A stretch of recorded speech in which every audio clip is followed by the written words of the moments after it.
Right to work! Right to work! Shame on you! Things are busy enough. You're going to waste less of my time? The hulking man oozes stark skepticism. Honest men and women with rights to work, to be useful, not toys for corporate interests. We came here to help the harbor run smoothly in time of crisis. If union fucks don't want work, they ought to let in those who do want work. I have a question. Why do all these men follow your leadership? You think they follow because I'm big and loud? No. They follow the rules of the market, the rules of the economy, because they were given a job to do! We were promised work. We'd be in there, working, if the bastards hadn't shut the gates. Main gate's locked.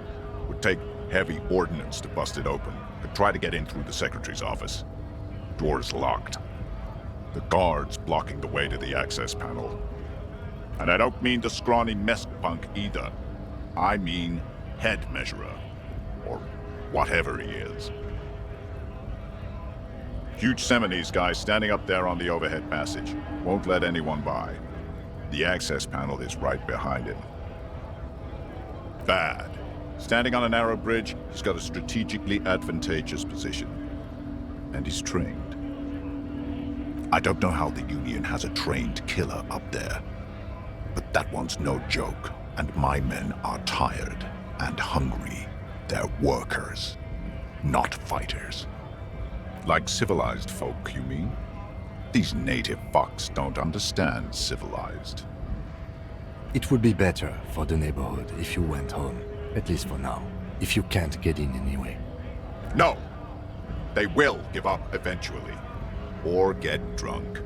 Leave the button unguarded. Then we charge.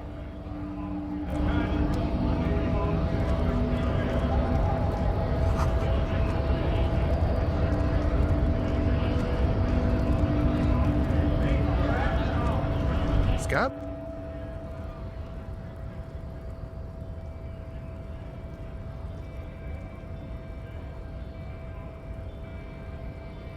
I was just messing with you.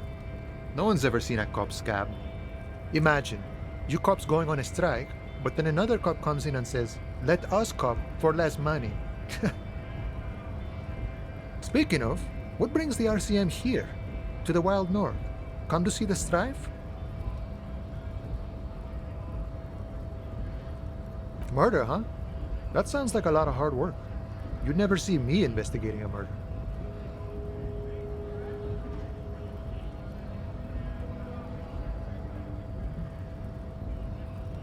Of course, Policia. It wasn't me. You can rule me out.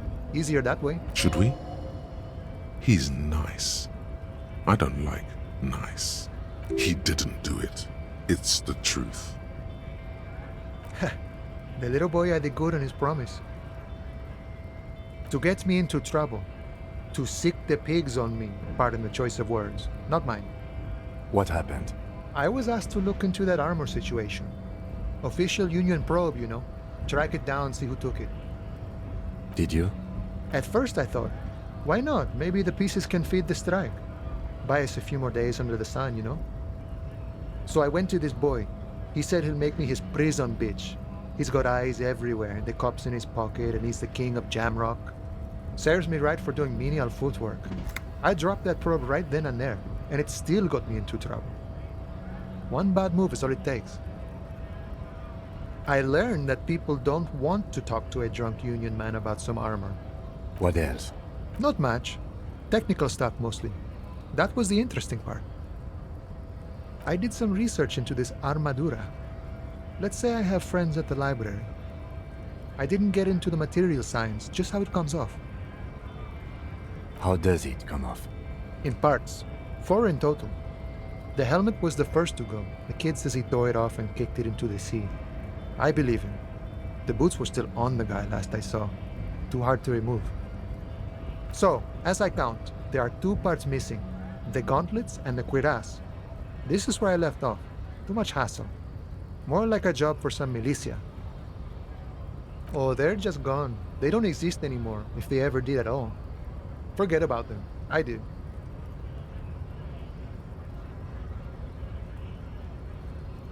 All of it?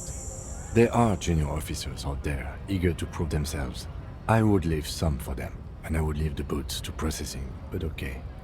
Let's find all of it. And Mesqui's epic then, all across Martinez. I hope it will be a real bonanza for you. It's a minor nuisance. It's all good. No problem. He is sincerely grateful he is not tracking down pieces of armor right now.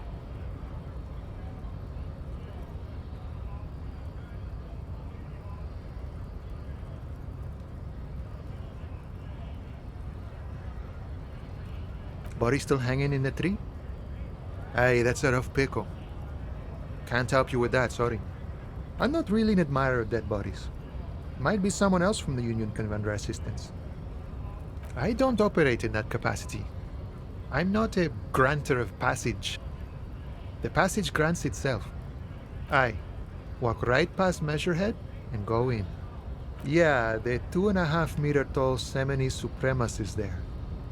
Walk right past him, then press the button to unlock the door, then go past him again, and you enter the arbor through the office. Está. The man whispers a jaunty tune. A coastal breeze ruffles his hair. You know, serious business. I'm sure the big boss will be glad to tell you. You'll have to ask him first. He's a chatty guy. Wants to talk about the strike. Return once you've met the union boss and are on a better footing with the organization.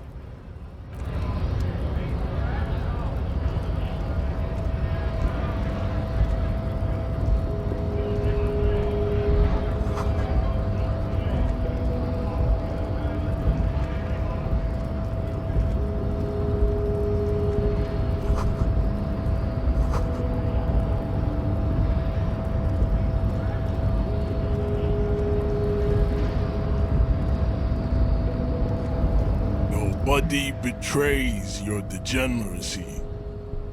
Yeah, Measurehead. His body totally betrays his degeneracy. Don't say anything. Size him up first. Are you admiring my morphophysiology? It must be frightening to stand in the shadow of this racial pinnacle. Be calm, Sandwich. You are not in danger, because you are not a threat to me. What is this androgynous display of sexual maturity? Merely standing up makes you sweat profusely. Your breathing is erratic. Your own heartbeat in your ears grows frantic, and you feel your blood pressure rise. Stop it!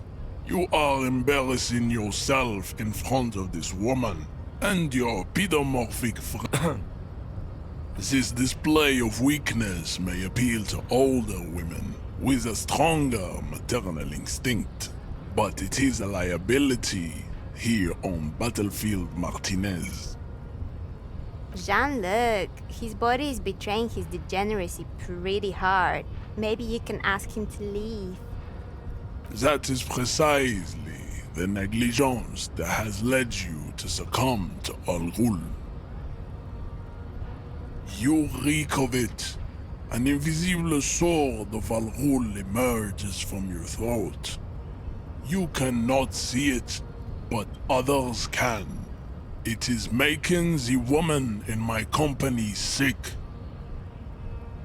No, you don't. You need to get another drink. Occidental Haplogroup B4 is done giving orders around here. The influence of the ham sandwich race is waning. Show him the ham still got it.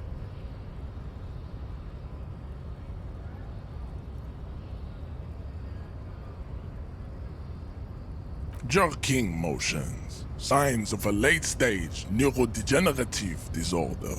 how far the Occidental haplogroup has fallen. You were once a noble and powerful race. You gave the world eugenics, electricity, and powerful weapons of war like missiles and aerostatic aircraft. You made great gains in metallurgy, race theory, and statecraft. You dominated lesser cultures, like the deformed Hemians and the inexplicably potato-obsessed Quakers. But now your ascent to the genetic summit has halted. You are obsessed with sadness and with frivolous pop culture. You will be superseded. Isn't that right, babe? It is, baby, yeah. You know it. There is a button right behind him, just out of reach. It must be the one that opens the door to the harbor. This man is not budging. Let's hope his superiors inside are more cooperative.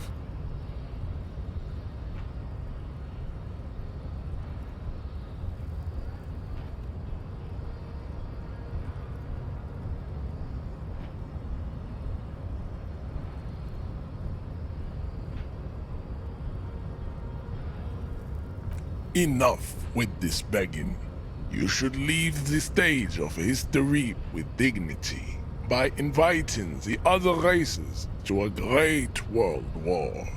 Bring your troops to the Simenine Islands and to Boogie Street and we will pulverize you. When you are gone, we will build a museum for you. The walls will be lined with bottles of Al Ghul, your beloved beverage. Inside, we will store the odes to homosexuality you call art, and your microcephalic skulls. Don't be vulgar. White or not has got little to do with this. The race enigma runs much deeper than that. There must be some friction there. He's keeping it well hidden, however. Mr. Clare is a man of vision and means. He has the will to confront polycultural capital, something your race, naivistic communists, never did. Also, to serve is noble. It takes discipline. Your petulant individualism has only contributed to your race failure. It is lax and moronic. Of course you are, Revacholian man. The failure of communism to challenge the world order is the core of your race fate. All around you, the fruits of its defeat. Individualism, rock and roll music, sexually transmitted disease. Above all, rampant multinational finance still reigning large. Tell me, where have you gotten your love of pathetic communism from? Degenerate youth culture? Rock and roll music?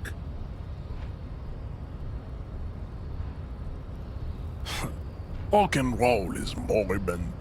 Only Quakers listen to it anymore. There is no life left in it. My people abandoned it long ago. It leads only to neurodegenerative herpes and heroin overdoses. I am not surprised you enjoy it so much. This has happened to many of the side products of the inevitable cultural victory of the Seminese race. The South Island race, haplogroup A4A. We are the rightful masters of the Insulindian archipelago. We descend from the Areopagites of ancient Pericarnassus and arrived here 4,000 years ago, millennia before you. We are the future. That is all you need to know. I am a descendant. The narrow streets of Ulembuir are with me in my genetic dreams. I see young Seminese women walk into the grey mass on Ile de Fantôme, waiting on immaculate conception from the pale. No, I have heard about it on the radio. I'm from Couronne, and no, it is not just in Revachol. The city is central to the Simony strategy. Spreading through its trade networks, our culture will dominate the world. You have heard enough about our phylogenetic secrets for today. You have extinction to come to terms with, and never getting that dead body down from the tree. I think this racist is better than the last, but the next racist will be the really good one. That will be the...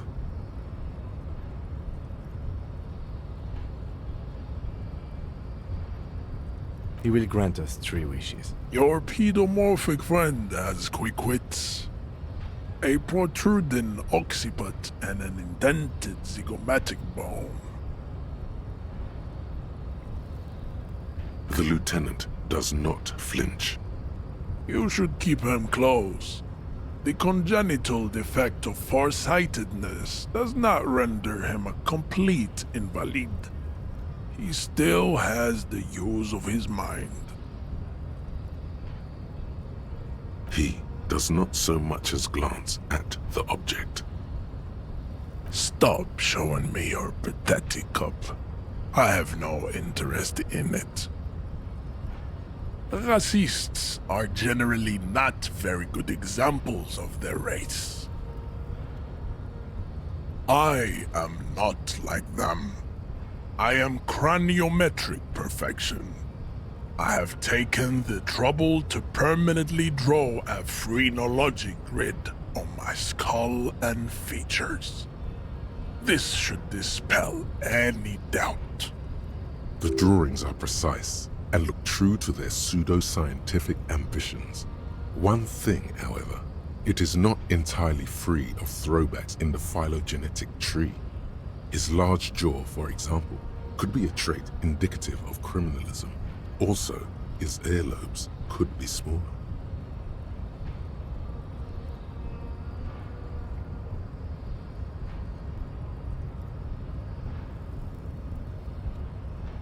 That atavistic stigmatum makes pussy say yes, plenty. Babe, thanks. But I got this. We still need to get into the harbor. We need help with the tree situation. There must be another way.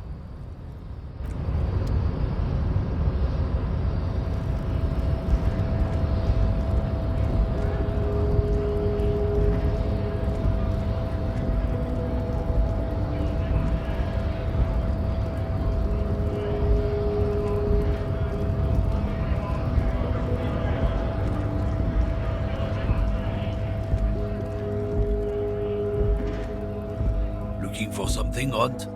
Come to tell me to fuck off? You could push him by asking him to show you the soles of his boots. He definitely looks like someone capable of a lynching.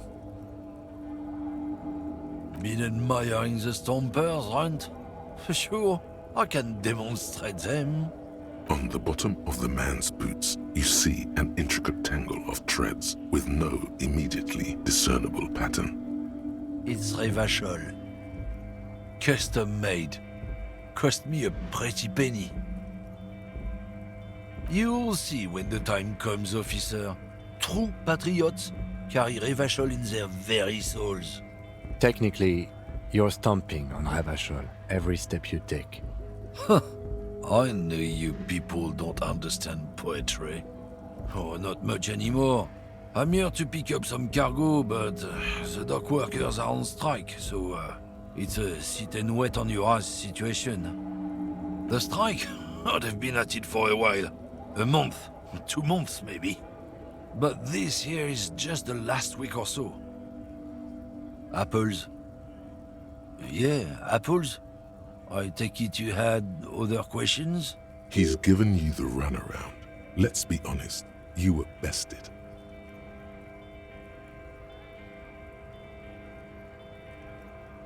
Oh, not much anymore. Apples? Fine. He's given you the runaround. Let's be honest.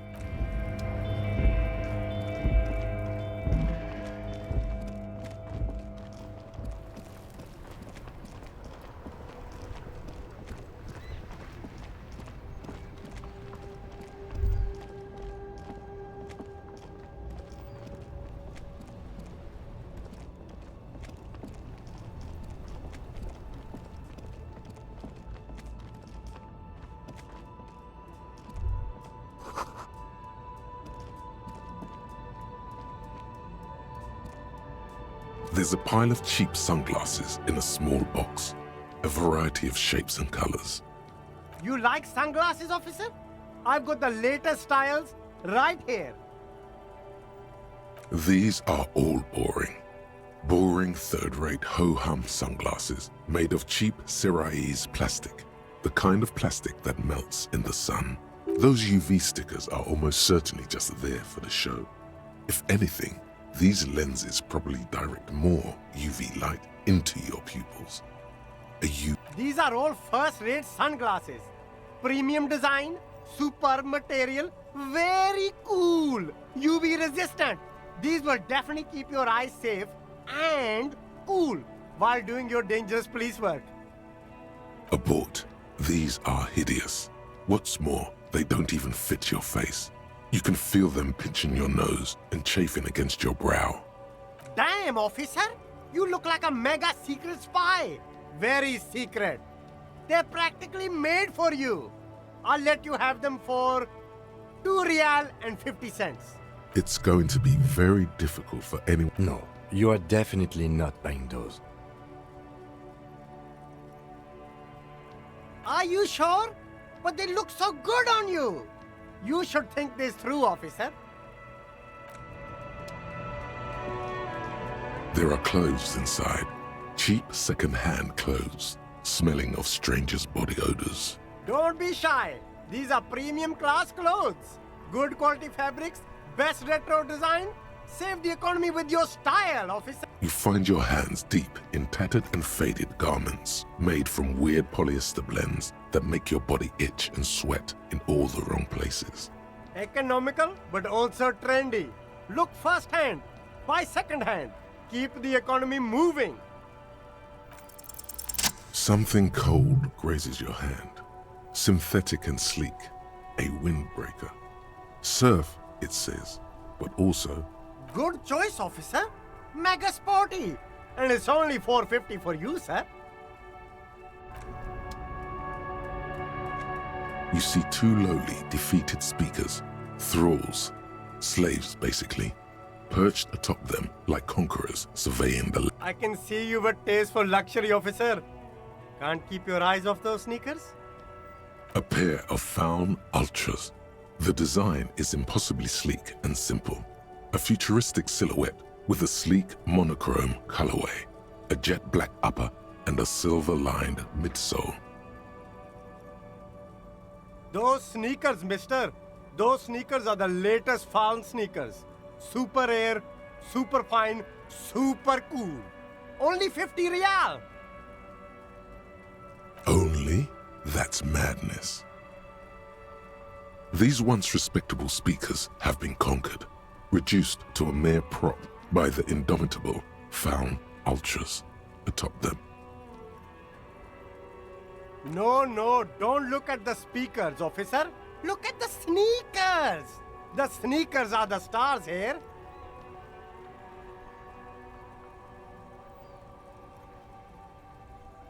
These, officer? These speakers are Samaran garbage. I'm ashamed to even use them for props. Don't waste your time on them. Samaran trash. That sounds like they're from the Samaran People's Republic. produced under the dictatorship of the proletariat. No way, officer! These aren't for sale. They're bad speakers. Low-fi socialist junk. No, officer. You're a high-class policeman who accepts nothing less than the best. Lucky for you, I've got the best on sale.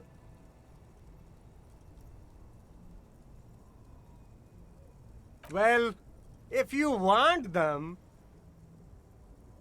But see, they are the pedestal for my sneakers. If I let go of the speakers, where will the sneakers go? I can't leave premium lifestyle sneakers on the ground. If, on the other hand, you wanted to buy the sneakers too, I could maybe throw in the speakers for little extra. 50 cents? You see a Samarran street vendor surrounded by a motley assemblage of goods. When he realizes you're looking at him, the name Siileng is embroidered over his breast pocket. Happy shopping, officer! Everything's cool here. Everything's cool. The goods are cool, the customers are cool, the place is cool. And one more thing, officer, you're very cool. Bang, bang, bang, bang! You're right, officer. 100%. No playing around then. Strictly business. Maybe I can interest you in some premium menswear instead. Only the coolest goods in Revachol. I've got sneakers, speakers, extremely comfy pants too. Try them on right here. No shame, only freedom. I'm an entrepreneur, officer. I've got sources, buyers, suppliers, distributors, manufacturers, wholesalers, all extremely cool and above board. Good joke, officer! Here we don't have permits, just economic freedom. Take a look around. You glance around the decrepit buildings, the miserable weather, the sidewalks strewn with sunflower seeds and a dust-choked air. It's beautiful. Beautiful freedom. It is, yes. Anyone can set up their shop whenever they feel like it. That's right. No permits, no bureaucracy. That's why this city and its law officials are so cool.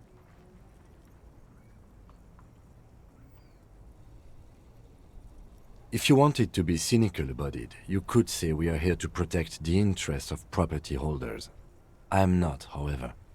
My man, officer, you make all this possible. Without you, this climate would be extremely bad for business. You're part of the gossamer state. Gossamer is a fine, filmy substance consisting of cobwebs spun by small spiders, seen especially in autumn. It's safe to say he's referring to the near absence of regulations.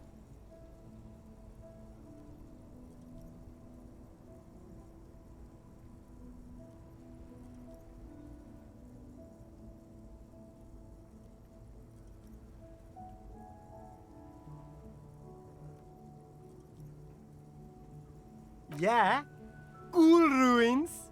I get to sell quality goods like these by cutting out the middlemen. You don't have to rebuild your house, live in a crater, or in a tree. Where can you do that? Only here. No need for discounts at Siileng's, officer. Everything's already on sale. Anything you want, 50% off. Anything for you. Me? It's a boring story, officer. Who cares about the past? I'm all business now. All Revachol. This man probably comes from Sigai, sometimes known as the Apricot Suzerainty, an archipelago in the Samarran Isola. See, guy, apricot suzerainty, it's all the same to me. It's all cool. I'm interested in sales. Go ahead, let's make one. Super high quality, friendly prices.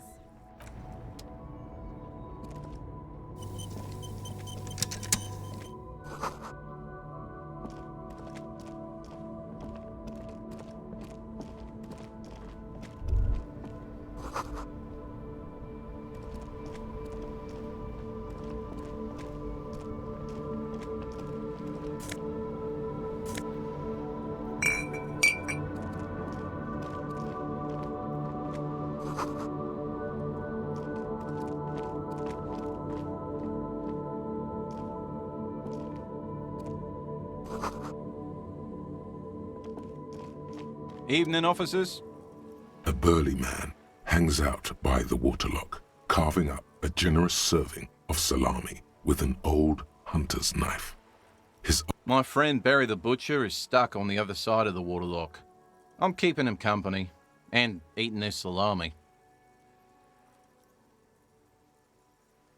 From the corner of your eye, you see a man in a yellow shirt and grey overalls waving at you from across the canal. He seems disappointed about the wreckage on the waterlock and the salami. Very good stuff. Anything I can do for you, officer? I wasn't here to witness it, but those look like tire tracks on that sign. Weird, huh? Then again, plenty of daredevil drivers in Rivershoal. The words daredevil driver sound ominous to you.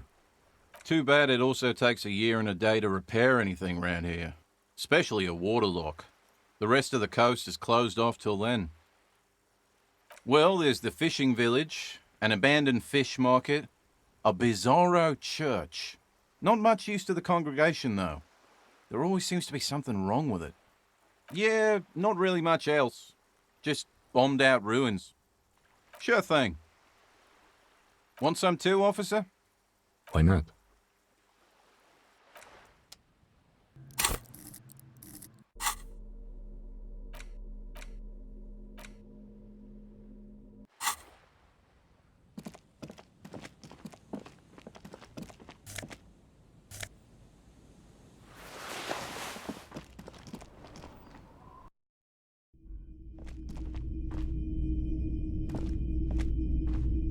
It's not often that I see officers from the RCM in my pawn shop. What can I do for you? His courtesy is not insincere, but he prefers being alone with his projector, just watching the movement of light across the walls of the shop. Oh no, not at all. I guess I haven't had many customers lately, RCM or otherwise. Who are your customers? All kinds of people come through here. Locals, travelers, people looking for a deal, people looking for a keepsake. As you can see, I have a wide selection of goods for everyone to choose from.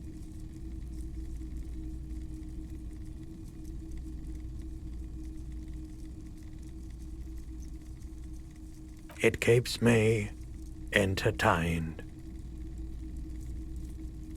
Let me have a look.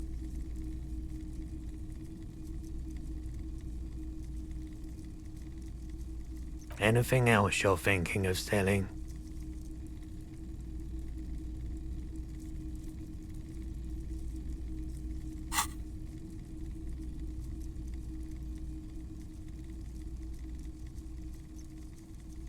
Another time, perhaps.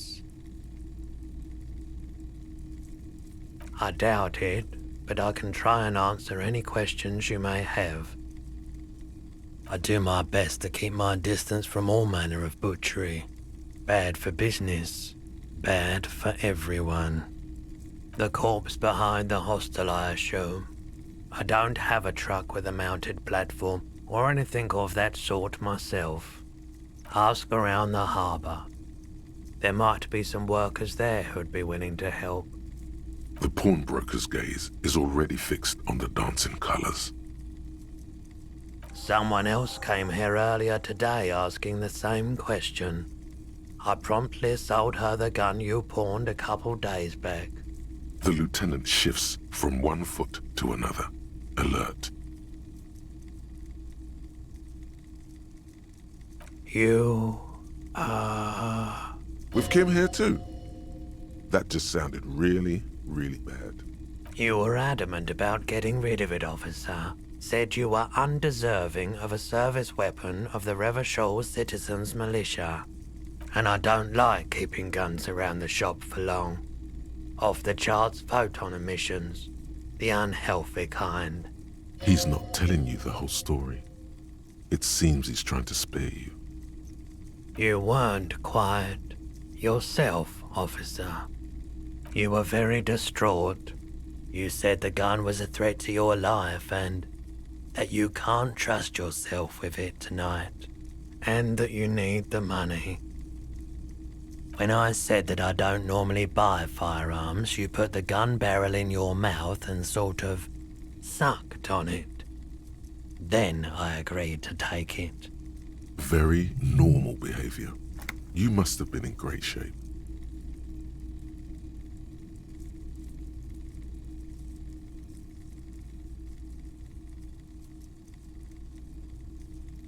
$15 real. The lieutenant looks from you to Roy, and then back to you. It's clear that he hopes this tableau might still turn out to be a bad dream. This has got to be the most. Wow. There's pity there too, in case you didn't notice. No apologies necessary, officer. She didn't seem like a policeman, although she kept referring to herself as a pig, which was odd.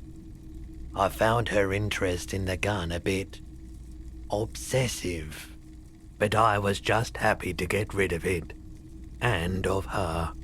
Truth be told, she was terrifying. Right, so let me get this right. You sold your sidearm, issued by the citizens' militia, and now a civilian is running around the streets of Martinez with it? Miraculously, his face does not reveal what's happening inside. You're right that she could cast aspersions on the force. We have to find her. My apologies, officer, but I have no idea where she was coming from or where she went. A needle in a haystack. There is nothing you can do about it now. You'll just have to hope you luck upon her somehow. Of course.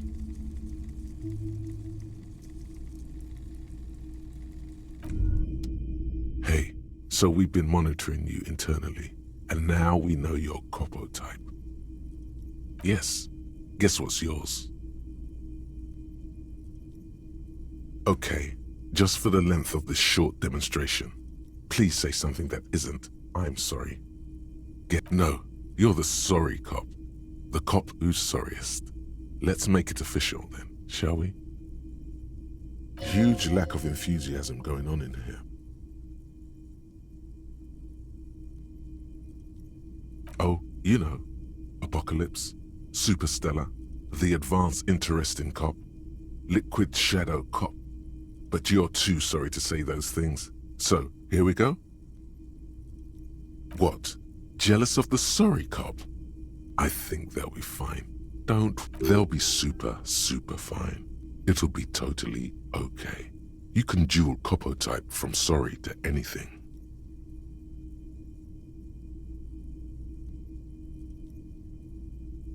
Of course you are. It's okay. See if you can get something out of this, like info. Or maybe every time you say you're sorry, you get $1 million. That won't happen.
You see rows of toy soldiers guarding the rest of the trinkets. Just try to find something pretty and cool here, then use it to win her back. Yes. Buy something nice. A figurine. This sounds off.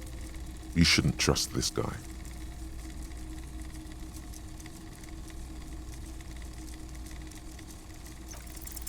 Why? What's this? A headless man riding a horse? A headless man wearing futuristic tracksuit trousers that say found. Oh, that's the Headless Phone Rider. The Headless Phone Rider. It's an urban legend about a man who rides the streets of Revesh. 50 cents. Bargain priced. I'll throw in the tiny cap too. I think he's looking for it, or something. That part of the story has many interpretations.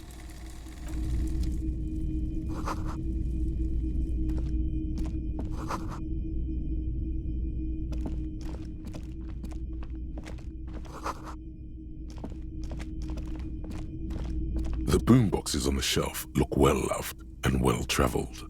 Chipped, dented, they stare at you with the unblinking eyes of their... One especially catches your eye.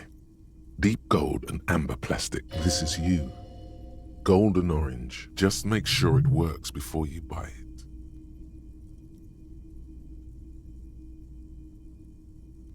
Is the Harman Welshie W2. Made in Vespa. Designed in Seoul. Played... Absolutely. I've tested each one myself with recordings of speech. Found sounds and music from a variety of genres.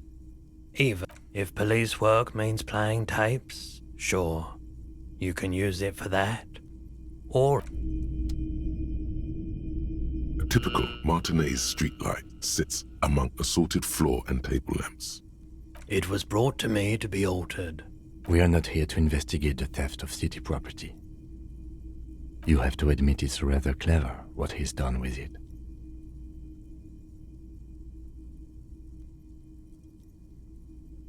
The light pole has been carefully cut, and the wiring has been redone and attached to a standard indoor plug. The light buzz. This would make quite a statement in your living room.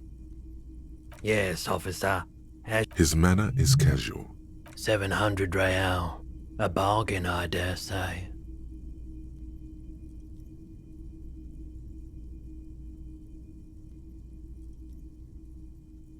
There's also the matter of rewiring, but the most important transformation is the light's placement among ordinary...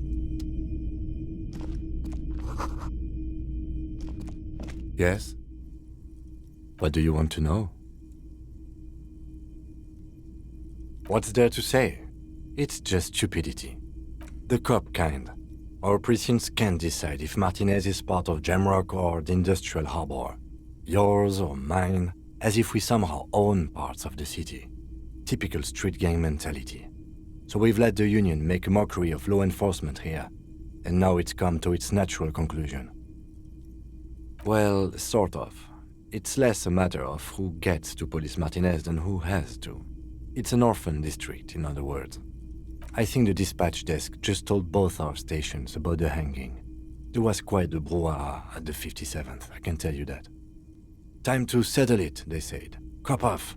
But I assure you, I am not their finest or toughest with 102 cases solved. What I am is least interested in a pissing competition. So he volunteered to represent the 57th, but not out of competitiveness. On the contrary. Yes, I am an unrepentant spoilsport. Martinez? Nothing. It's just a puddle at the end of some drain pipe.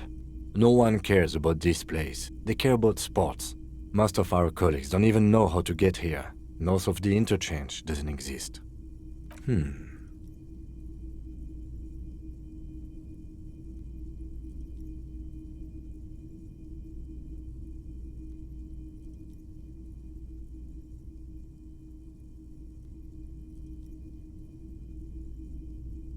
Okay, style me.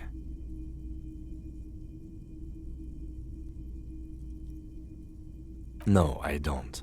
I used to. Plain clothes did the trick. For both of us, it seems.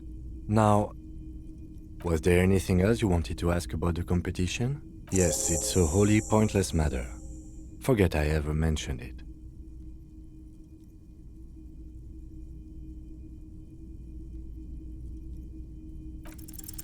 Look at you. It's because you're a failure. They sent you to Slight, Precinct 57. Just think about it for a second. You're a raging alcoholic who showed up 3 days late and argues with his necktie. You weren't sent here to win. I've considered it. It would be immensely ugly of them, not to mention unprofessional, but I also think it's somewhat unlikely. I checked the records. This jurisdiction dispute, who polices Martinez, reaches back to the 30s. It's as old as my station. And all this time we can't decide who gets Martinez? I think, yes, both stations would prefer a win. Safe? No. But you're old. You've made it this far. Something has brought you through. We've only just started working together, so I don't know what it is yet. But it's there. So no, I don't think they sent you as a joke. And even if they did, they are in for a surprise. No response. He just arches his brow. A moment passes. The lieutenant...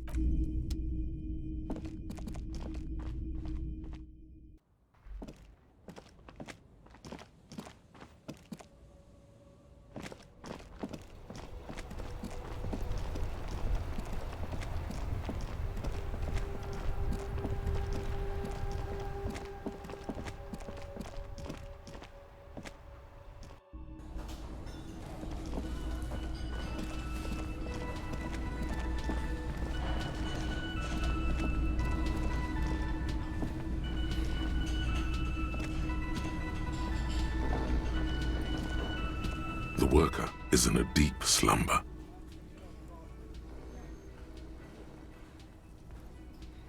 It's a dock worker's ID, doubling as a shift card and a job permit.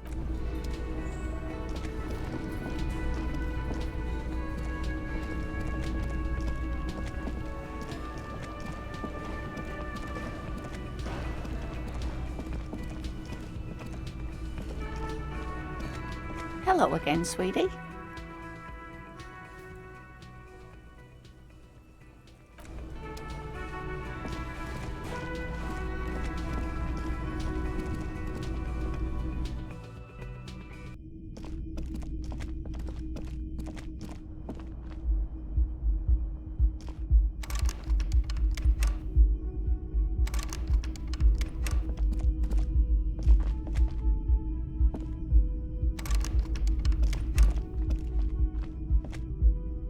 The door is closed. There is no answer. You hear the shower being turned on. Somewhere inside, a tremendous loneliness comes over you. Everybody in the world is doing something without you.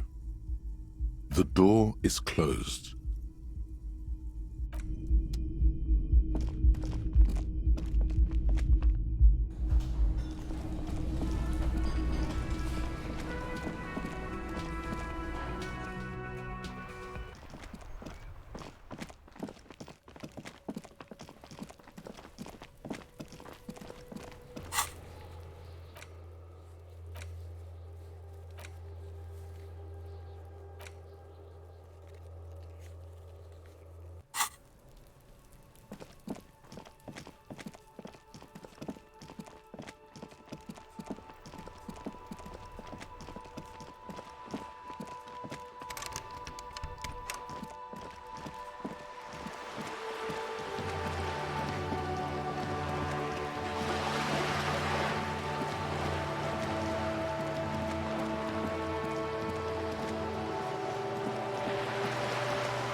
You didn't take the shot. Fucking coward. Waved a gun like a clown. Next...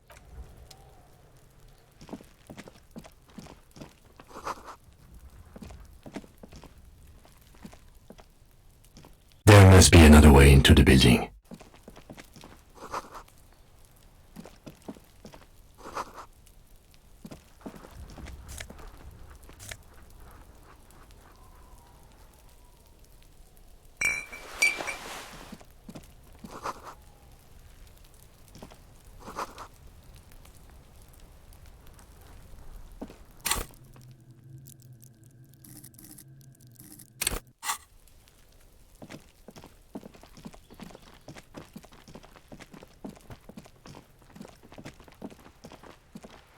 This is a wall on the side of an apartment building.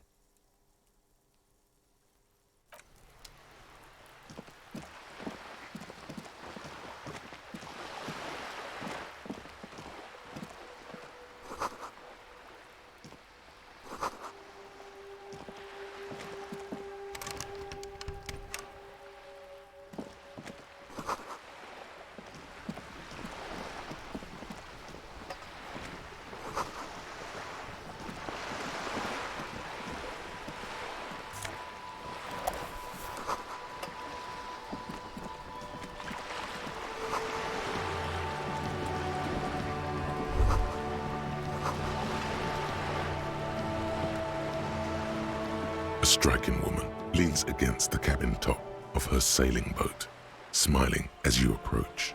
Her green raincoat glistens with droplets. A silk... Good evening, officers. I'm Joyce. Joyce L. Messier. I represent the board of Wild Pines, the owners of the harbour. You gentlemen must be from the RCM. I'm glad to see you here. Like steel. There is strength there. If she wanted, she could sink her nails deep into your skin. I was dispatched to handle a strike, not a lynching. Anything I can do to assist the RCM in this matter, I will, gladly. That is good to hear, madame. My colleague will take the lead on this interview. I should let you know that he is recovering from an unusual medical episode. Very unusual. But I can assure you of his ultimate competency. There's a trace of irony in his voice. Mischief, even. The lieutenant is hatching some... How interesting. I wish you a swift recovery. In the meanwhile, you have my full cooperation, and the full cooperation of the Wild Pines Group. Why, yes I am. Of course there are. We're on an archipelago. How else are you supposed to get around? I mean, we are on Le Caillou, are we not? She nods attentively. Officer, I assure you I'm a highly qualified pleasure craft operator. The crowns of her teeth are porcelain, white as the boat's hull as she smiles. Her nonchalance might be related to something called the Wayfarer Act, a law that says she doesn't need a license. Sly fox, you're not aggressive enough to harass her further on this. The boat? No. It is called Cor de Lady 19 because that's the type of sloop it is. The word "it" feels strange. Such a beautiful boat deserves a proper name. My sloop? I like it a lot. It's the eel's hips, baby. I'm enjoying this part of the interview. It has so little to do with the murder we're investigating. I really do, the lieutenant thinks. Is she thrown off yet? He's looking at the woman, assessing her. Good. What we do? I'm afraid I don't speak for Wild Pines as a whole. It's a giant undertaking. The Pines' core competency is logistics. Container shipping, freight, that sort of thing. See those airships there, blinking? Those are the shipping side of things. And that is the terminal. Another subdivision deals with energy, oil and gas exploration, offshore platforms. The Wild Pines Group is one of the original Revacholian Indo-tribes. Companies awarded royal monopolies by the king, the suzerain himself, centuries ago. The king is long gone, but several of the Indo-tribes remain. Jean-Baptiste, LUM, an unknown entity known as Brightest Star. Why, thank you.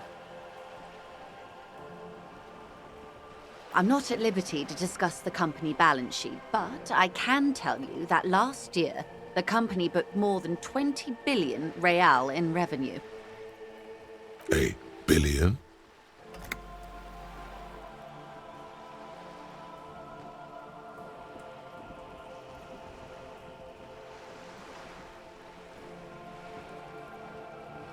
And to think, there are years when the group books losses in the billions. Walpines employs 72,000 people, all of whom have families that depend on their salaries. It is a tremendous responsibility. She nods. Everything. Right up to, but not including, trade secrets. I believe the official title is Senior Labor Negotiator. In practice, I'm a grocery clerk. I relay the union's demands to Wild Pines and return with Wild Pines' counteroffer. And how are the talks going? They're not. That's the problem. The union stopped all negotiations a week ago, after that awful lynching took place. Now they won't even let me into the harbour. There's a 2-meter-20 racist behemoth blocking the gates. Yes, Jean-Luc Measurehead. Let's say I was not making the kind of progress I'd hoped for when I first arrived. And when did you first arrive? I arrived 3 weeks ago. Yes, in the middle of February. The bay was still partially frozen then. I prefer to do these things on site, like the RCM. But the strike began in December. I wasn't the original negotiator here. I took over after Mr. Gaumont hit a wall with Mr. Clare, the union boss. Mr. Clare refused to speak with Gaumont despite concessions he'd granted the union in prior negotiations. This isn't the first time the union has gone on strike? Heavens no. There have been 2 prior strikes. Both times the union won significant concessions, including overtime pay and a medical plan. This time their demands are more, I guess you could say, aggressive. Mr. Clare told him to... how did he put it? Fuck off, midget. Gaumont is short of stature, you see. Yes, there are leaflets everywhere, and banners. What did they say again? Every worker, a member of the board.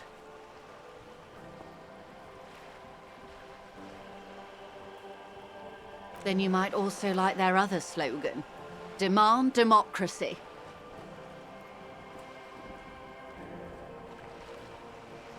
Personally, I don't think it has the same pizazzo as every worker, a member of the board.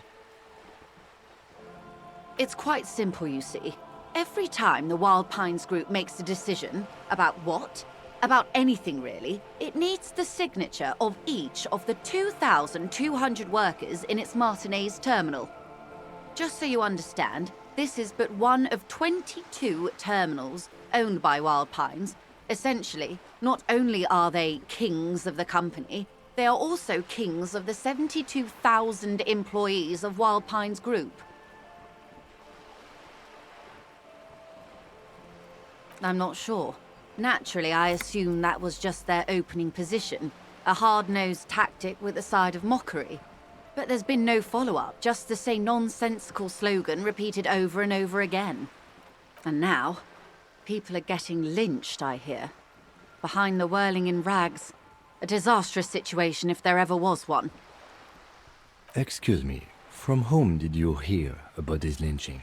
I first heard it from the boyer at the gates. The one whose very name advertises his aversion to work. I think he said it was, "Call me Mañana." This checks out.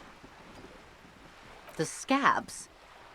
You mean the huddled masses of Jamrock, come to plead for work where the union refuses to? If they were organized by Wild Pines or its affiliates, then it would be a company secret. I could not share it with you. Not right now, at least. It's implied. She's open to discussing this matter with you at a later occasion. Everard Clare is a man of the utmost integrity. If you can say one thing about him, it's that he always puts the interests of the workers first. Of course not. Everard is fantastically corrupt. I imagine he has a thick, viscous goo where you and I have blood. He is the most corrupt individual I have ever seen, and I deal with men like him for a living. If there is anyone more venal, more irredeemably nepotistic, then it's his twin brother, Edgar. Yes, Edgar looks exactly like his brother, except for that lazy eye. He also talks exactly like Everard does, and when one's term as foreman is up, the other takes over. It's how they circumvent the term limits, you see, with a funny little switcheroo. While in office, they've embezzled God knows how much of their workers' dues. The Débardeurs Union was once a perfectly normal institution. 20 years ago, anyway. It must not have been easy to establish under the Emergency Act, but they did it. I can respect that. Organised labour at its best, as they say. Then something happened in the local chapter elections. The brothers Clare came and transformed it into a... how do you say? A mob. The Débardeurs are a crime syndicate. Sad as it may be, I suspect we'll be forced to cooperate with them. Refreshingly honest, officer. The company has tried appeasing in the past, but I'm afraid our concessions have only emboldened Everard and his brother. And your opinion, detective, if I may ask? I'm a curious and talkative person, you see. Would you say the Débardeurs Union is...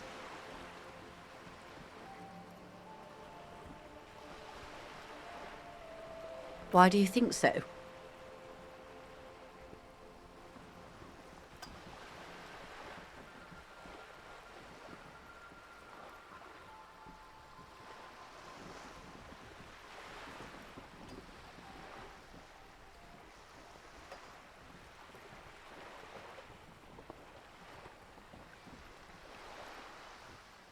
Well, I suppose that's one way to look at it. They're an interesting composition, albeit vile. But enough about Everard. What else can I do for you? I'm glad you asked. There was a woman, the previous forewoman of the Union. She disappeared. Disappeared? Yes. On the last day of the local chapter elections, her daughter phoned in and said she wasn't running anymore. Or coming to work. Ever. End of story. Indeed. The company suspects foul play, but there's nothing they could do. It was a union matter. The point of the presentation is, these kinds of things happen around the Clares. Watch out when you're dealing with him. Thank you for your concern, ma'am. We'll be just fine. Of course. How else? Quite a few things, I'm afraid. The information I'm to share with you includes sensitive trade secrets. For the sake of my employer, I have to ask for your names and badge numbers. Of course, ma'am. We should have introduced ourselves. I am Lieutenant Kitsuragi from Precinct 57. And this is my colleague from Precinct 41. I'm afraid he doesn't have his badge at the moment. How curious. Why is that, Detective? Awkwardness washes over the conversation. The woman doesn't like this turn of events. I see. So, are you saying you lost your badge during the course of this episode? I can't hear you, darling. Speak up, please.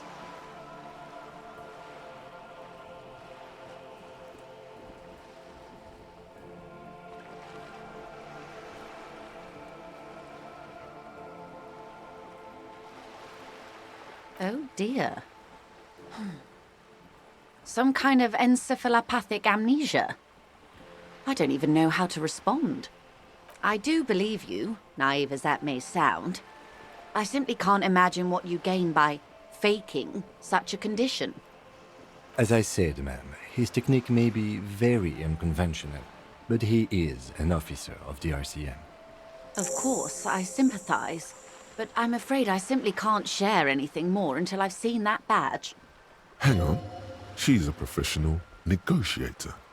She should be open to some sort of mutually beneficial arrangement. I mean, favors for favors. A dirty alliance of some sort. Feelings will guide the way. I assure you, it is no small matter for me either. We all share the responsibility for disarming this situation. I hope you have a badge for me as soon as possible.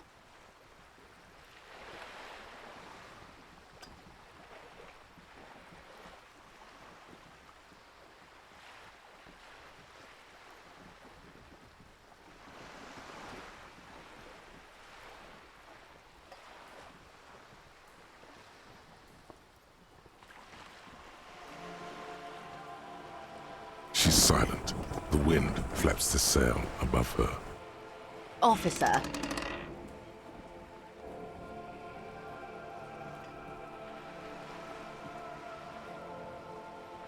You know, I don't mean to sound cold, but if you want something, you have to give something back. More than just guilt. You're doing it. Despite your own best efforts, you're still getting in. I'll be frank with you. If I'm going to break protocol, I need to be able to justify it to my superiors. They're going to want to see something tangible. The Union is conducting drug trade out of the harbour. It's an open secret in Martinez. Surely it must not come as a complete surprise to the RCM either. Perhaps it's time to look into it. Or you can find your badge, which honestly seems like a lost cause. Detective, a word in private before we continue.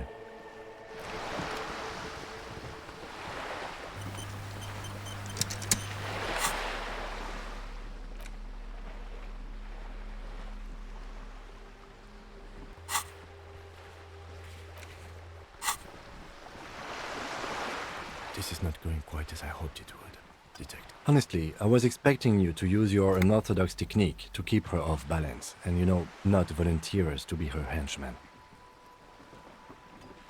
This woman is running circles around us. She might have known about your misplaced badge all along, or she's simply an adept improviser. Either way, we've played straight into her hands. He doesn't let it show, but there is a limit to how much the consequences of your unprofessional behavior can cost the investigation.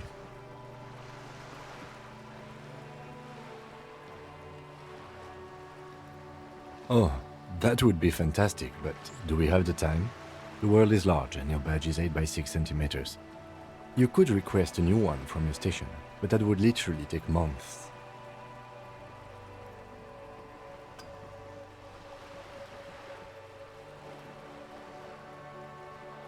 I'm sure you will, Detective. No, if there is reasonable suspicion, we must investigate. Otherwise, she could claim we are siding with the Union, or that we are on their take. We'd never hear the end of it. What I propose is, we ask her, then we investigate, briefly. But do not share the outcome of this investigation with her. We tell her it's done and demand for her information on the lynching.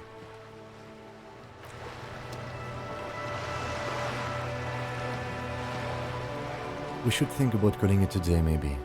The nights are still miserably cold this time of year. You should take care of that, then. Let's talk to him anyway. An officer of the RCM shouldn't be sleeping in the streets. We'll figure something out. Though he finds this situation frustrating, he is doing his best to not make you feel any worse than you already do. You're back. Good. What can I help you with? It's quite straightforward. Someone is using Terminal B to smuggle raw ingredients from the Samar and Isola into Revachol with the Union's blessing.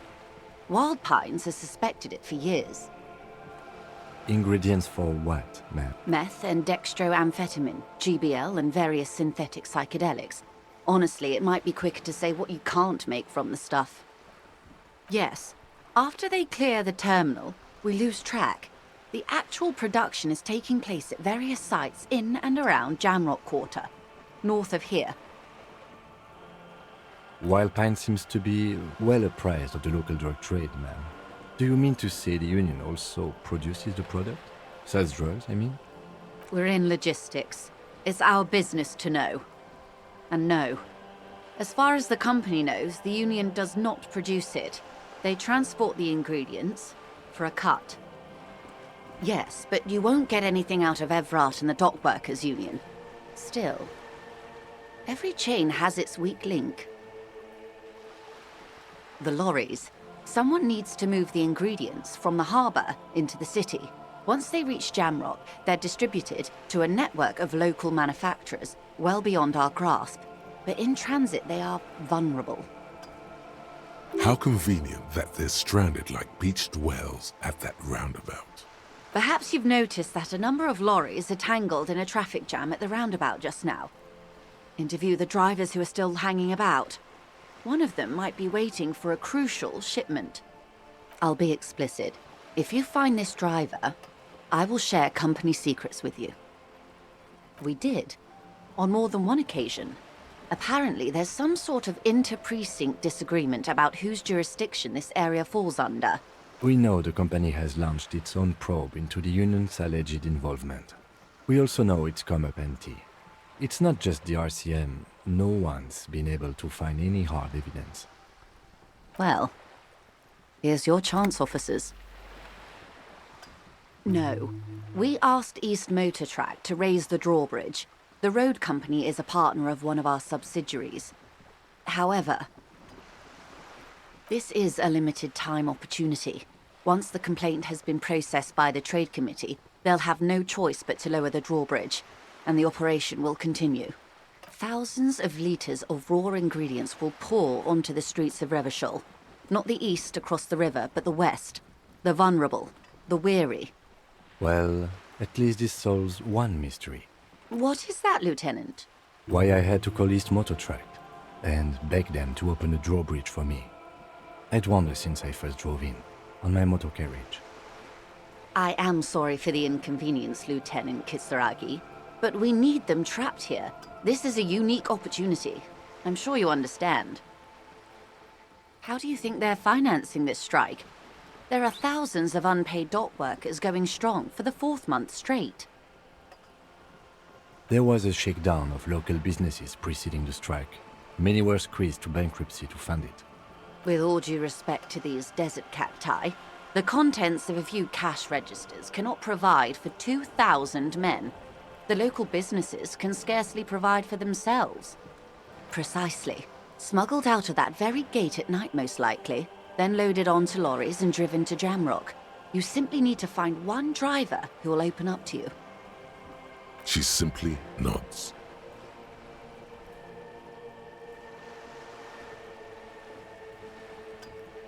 That's the man who was killed. I'm afraid this is a discussion for once we've cleared the lynching question. Better not tie the 4th day to the backstay on this. I hope there is something else I can help you with. She wants to answer the question. Protocol keeps her from it. Of course, Detective.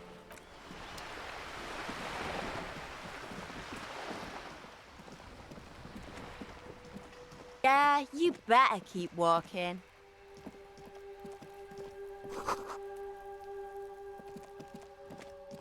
A sturdy metal door guards the southwest entrance to the apartment building. The door rattles against your knuckles, but there's no response.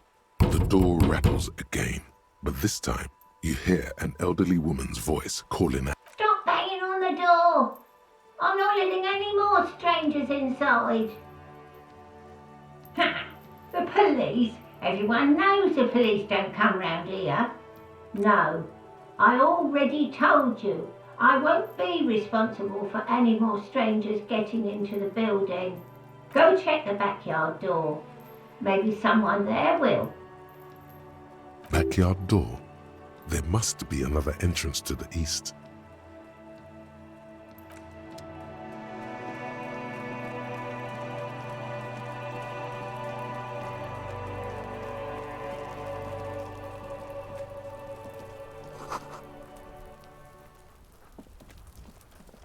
You see a young man on a balcony nursing a cigarette. His eyes have been following you for a while. Not looking for any trouble, officer.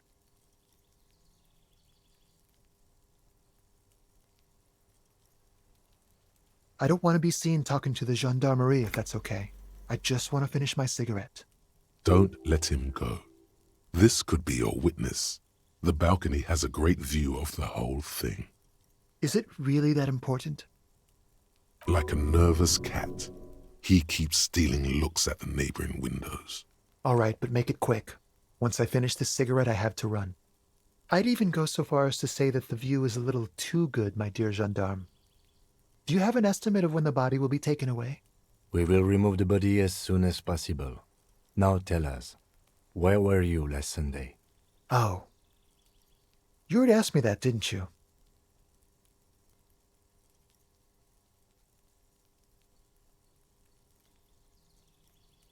No, not you.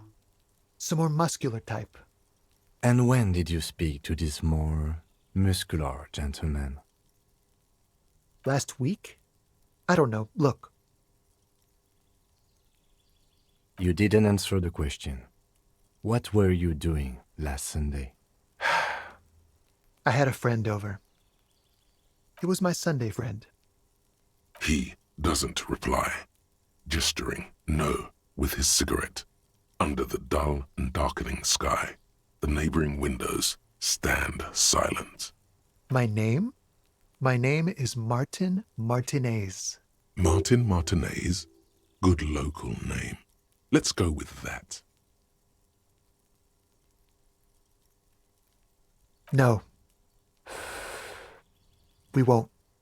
Now, if you'll excuse me, I really need to get going. This isn't the place or time for questions. Who knows who might be watching from the distance, hidden for a moment. The man on the balcony seems almost vulnerable. Something moves in the depths of his feline eyes, compassion, and a hint of understanding. I am sorry, but I really don't have the information you're looking for. But, hold on, what's that?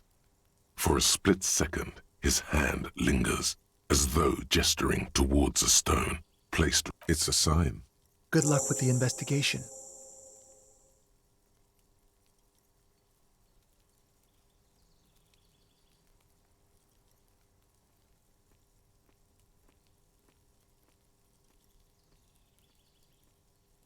He's gone.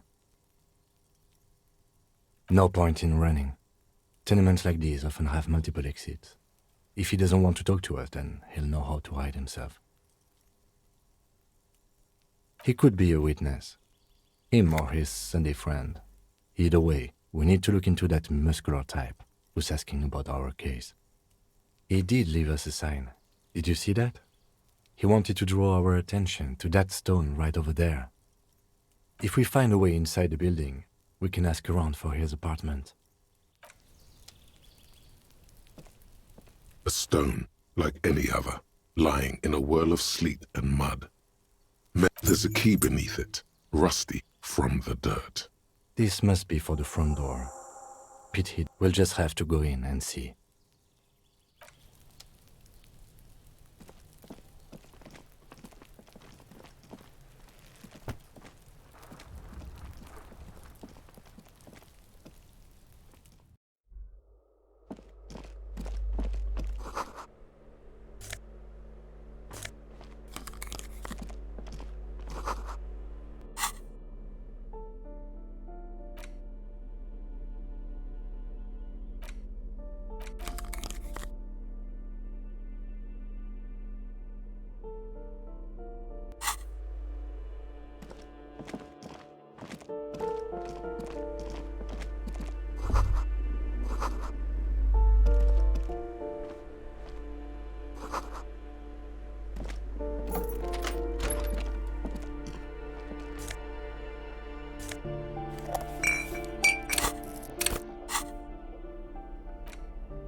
This door has been closed with a padlock. A chalk-drawn number on the board says, number 11. It's a solid lump of metal, but the shackle is deeply corroded.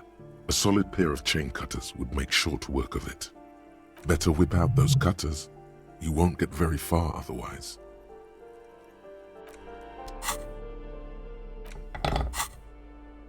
This door has been closed with a padlock. The shackle snaps like... After you, detective.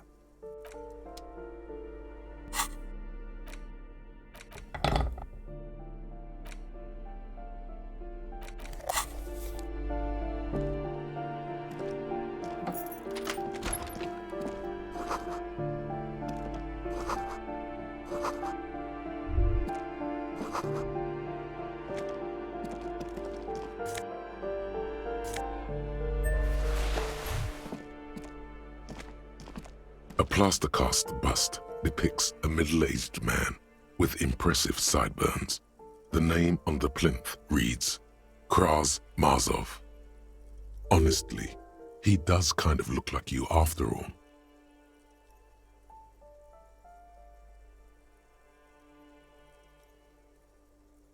Hold on a second. Is this why you broke in here? To find out whether you're Krasmazov?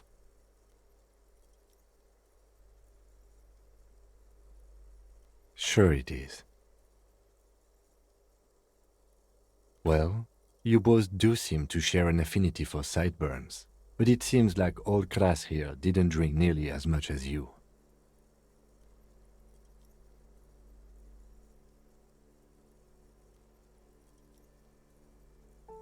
You do, but that's not the point.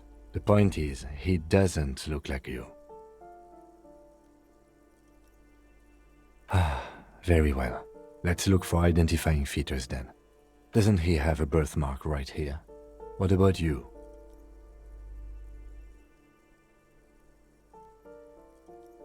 Alright, but here's the big thing.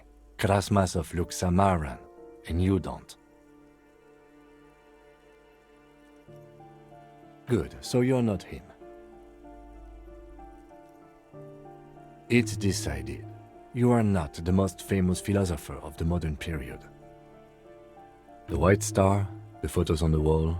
I think we have broken into the apartment of a young communard. How fitting. Whoever lives here definitely shares your enthusiasm. There aren't many communists around, not after the revolution. Some youth still keep the ideology going, it seems.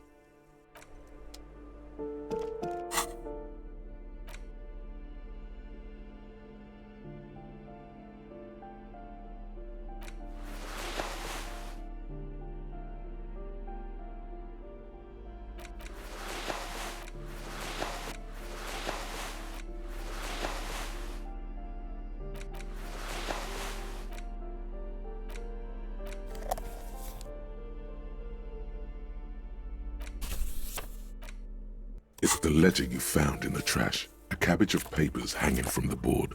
Arson. Petty theft. You don't exactly close them, so much as distance yourself from the smelly papers. The acidic stench of rotting food is rubbed off on the cellulose.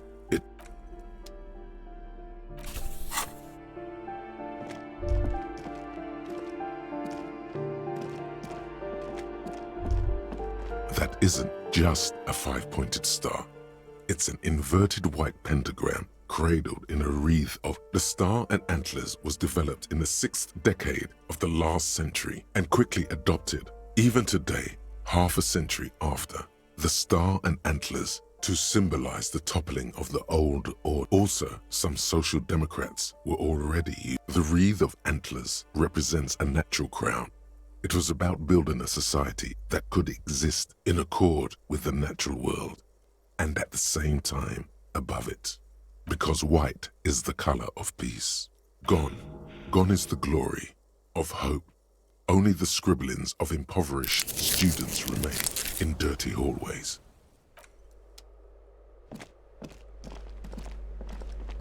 You hear someone walking around inside, rearranging the furniture.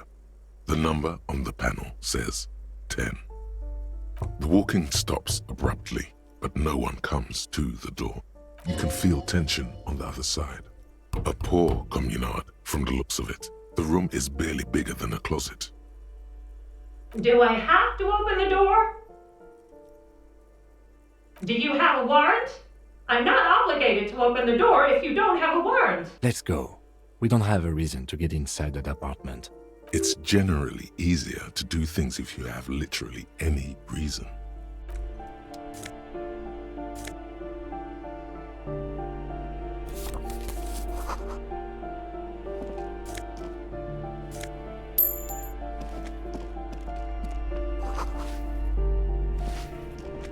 Give me a moment. The cold never does any good for my bronchitis. I'm fine. Fine. Don't you worry about me. You're still worried. It's very worrying. Now, what do you want from me, policeman? She's the cleaning lady. She knows the floor plan and the residence.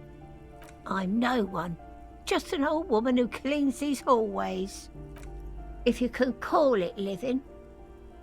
Either it's barely bigger than a closet. But I don't complain, no. I have my bed and my aching bones to keep me company. And that's all I need from this world. Ask away, policeman. People come and go. I don't keep an eye on everyone. They probably just moved or died. Hopefully somewhere else. No one lives there. It's been empty for months. Impossible. I would know if someone had moved in there. Maybe it's those countercultural people again, breaking into a house like it's a public space. You're a policeman. Be good and take a look, will you? Great. Young people. They're worse than rats. You know, always littering the hallways with trinkets and empty beer cans. Oh, that one is a scientist, a future scholar. I think he studies astrology at the community college. Education's good. I always tell them to study. Something to do with all those stars around his door. He asked me to leave his drawings up on the wall. The symbol of what now?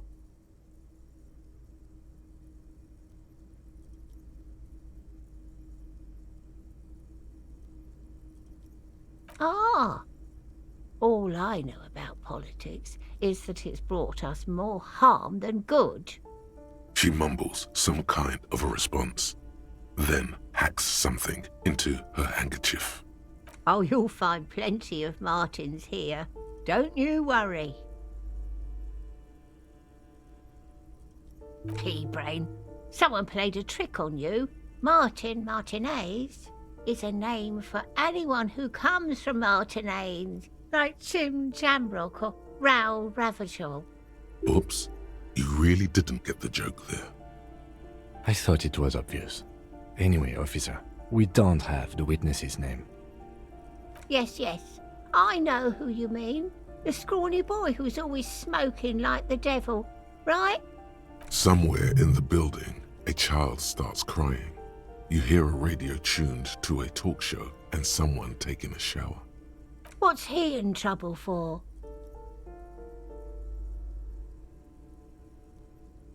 Talk?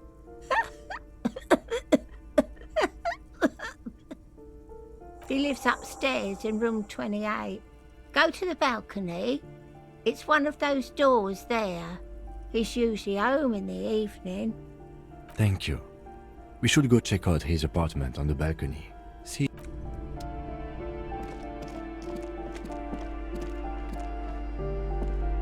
You hear someone walking around inside, rearranging the furniture. Excuse me? Of course not. You have plenty of reason to enter. Oh, come on. That was smart.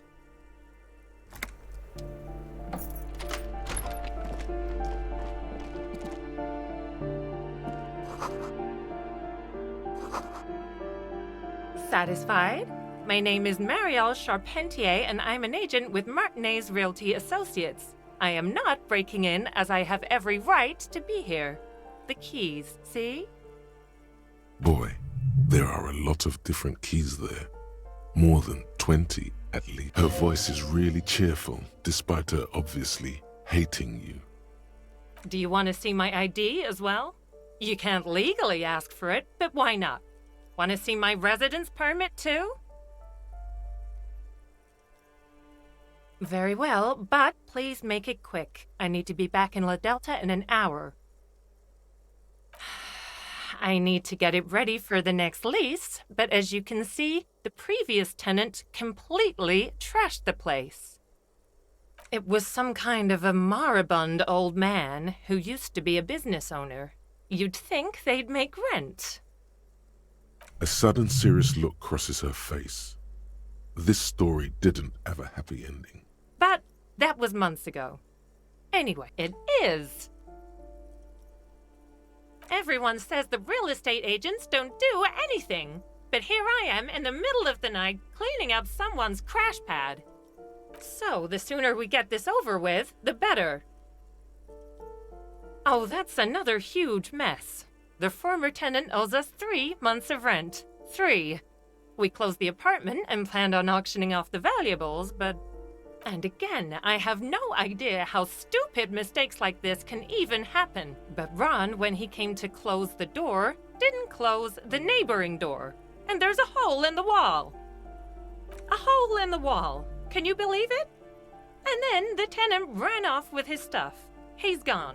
The money's gone. Just like that. The sum must have been puny.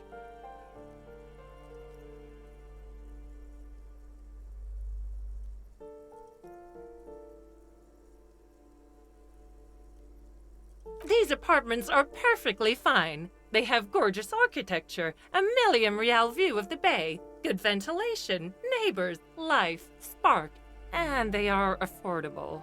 I'll tell you, Martinez has a future.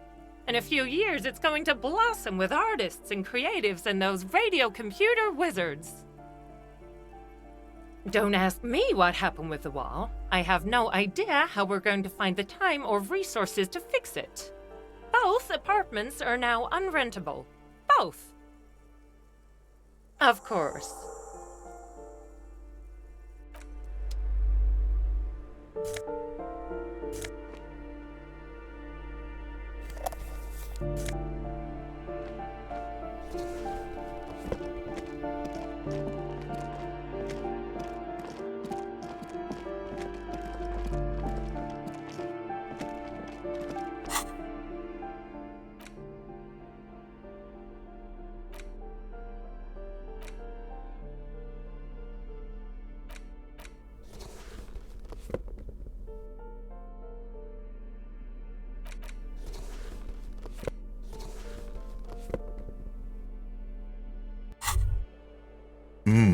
The luxury of fine things.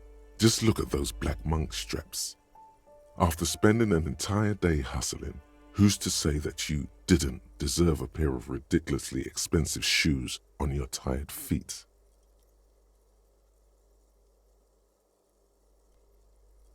Beautiful things give you a rush. It's power. Crafting your style, draping your flesh in silk and leather, deciding how to present yourself to the world. Remember, when they come to take it away from you, you worked for those shoes. Whether you like it or not, wearing these shoes has made you more liberal. Ultra-liberal.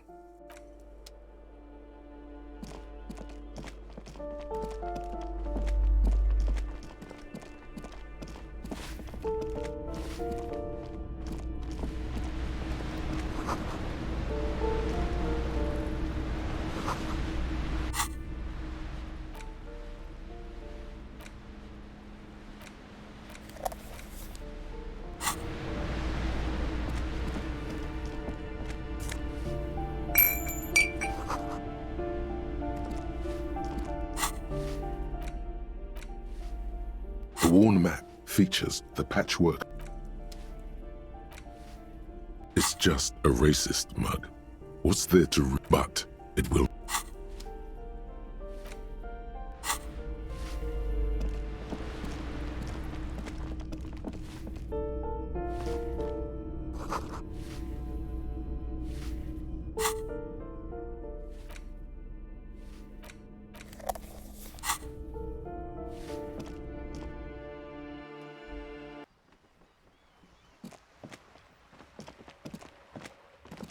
The streets will flow red once more, a great torrent rushing down Rue de Esperance.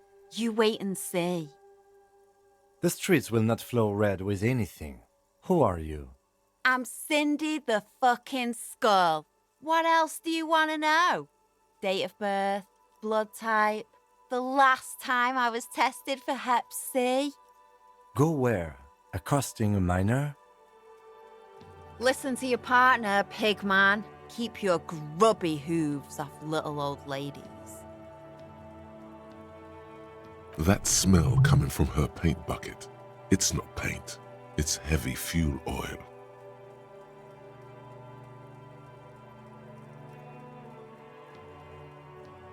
The lieutenant is desperately searching for another handkerchief.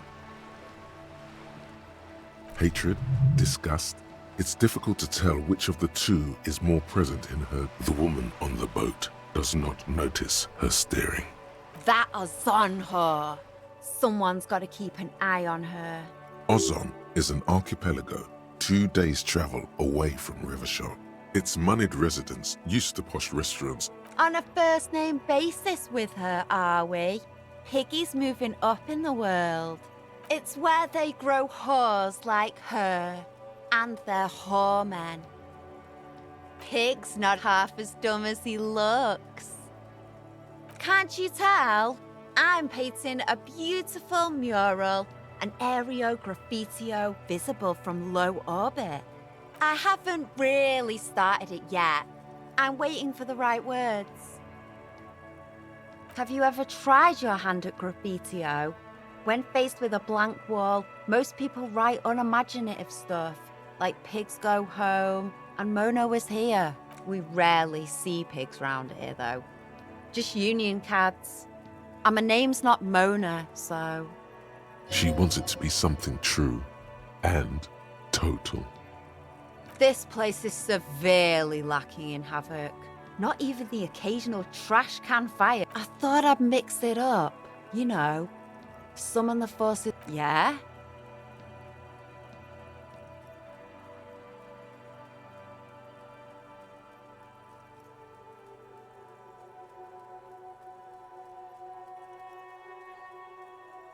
Let's be realistic. What are you going to do? Throw her off the balcony?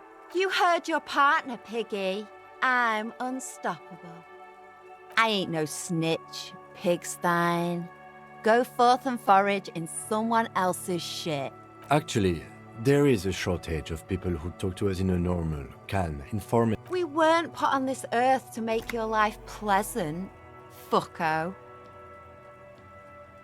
What do I care about some fucking tin eggshells? Ugh, alright, sad Piggy. I'll give you this one. I saw a little girl in the fishing village running around with military-grade handwear. Looked cute as hell. If you haven't been there, the village is a shithole down the coast from the main plaza. Have a good time! Piggy, I have no idea why I just told you that. You look like a shaggy dog left in the rain for too long. I have a weakness for animals. Red-dyed heavy fuel oil, intended for exclusive use in government vehicles, to be precise. What did you think I was using? Aquarels? Sucked it out of a cop's fuel tank myself. Back in Jamrock. She really did it. She's proud of it too. Something to think about next time you're driving around in your pretty little piggy carriage. Watch your back, Ungulate. You've got eyes on you.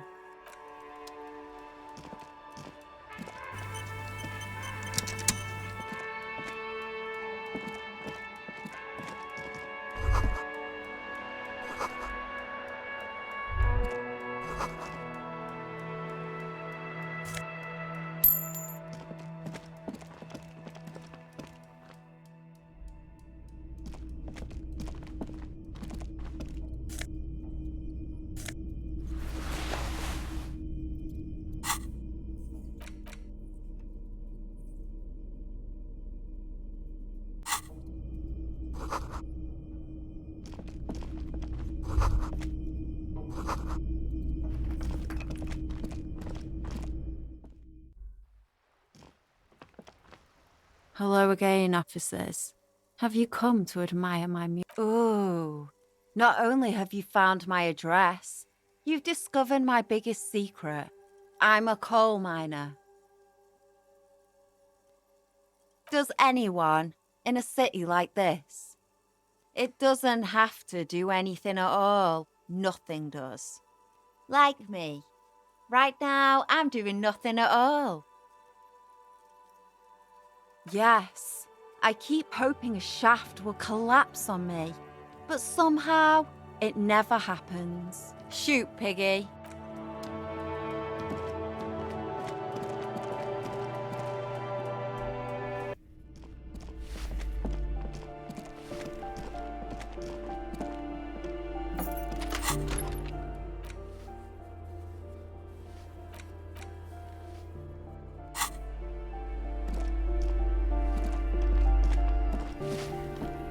Give me a moment. I see. I hope some good people are finally going to move in. This place needs them.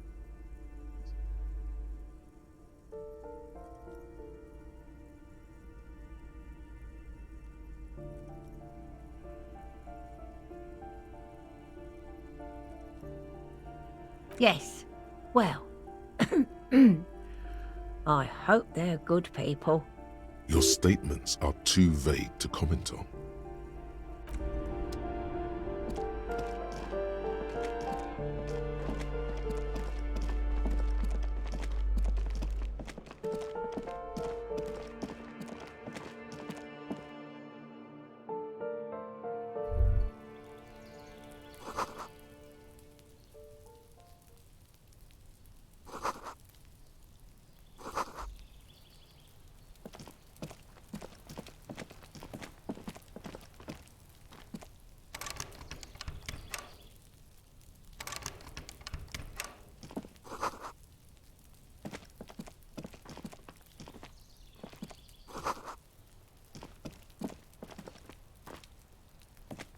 This door is made of metal and appears to be reinforced.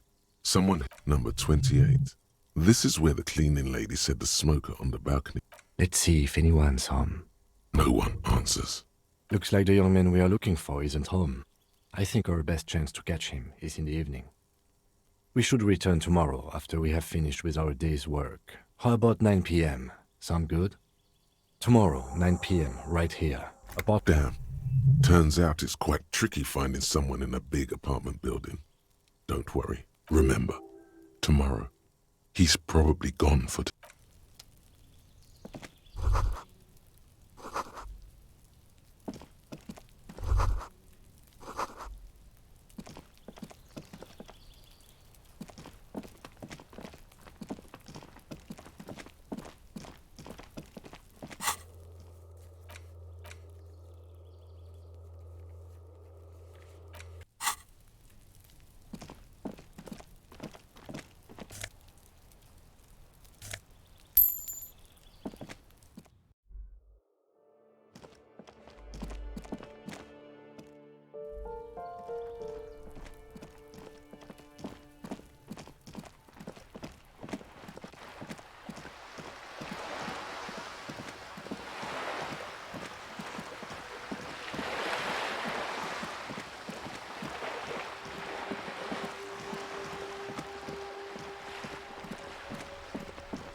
Can I help you?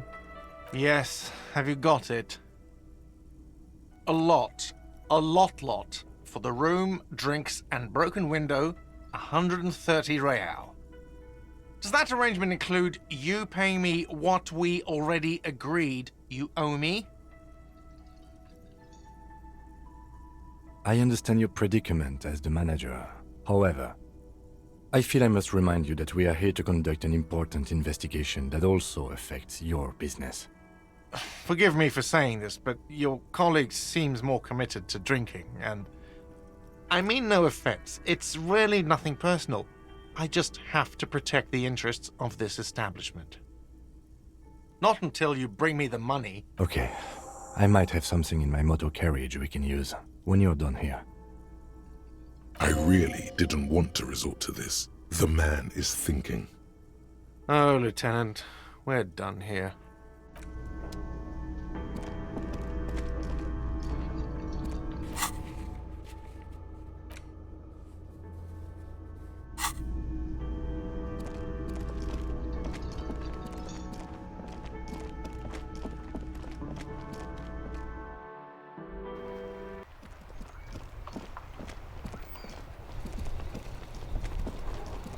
Inside, you see a set of steering levers, a radio. I have something here we could sell. Look in the back, in the suspect transport enclosure. Transport enclosure? Regular people just call it the cage. The cage at the back of the motor carriage looks rather uncomfortable. 4 shiny hubcaps are stacked against the seat. Their silver edges sparkle in the dark. I confiscated these 4 a little while back. We can take them to the pawn shop down by the Martinez Canal.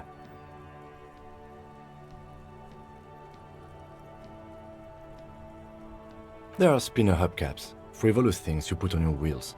When the wheels come to a stop, the caps keep on spinning. There's no real use for them, it's just for vanity.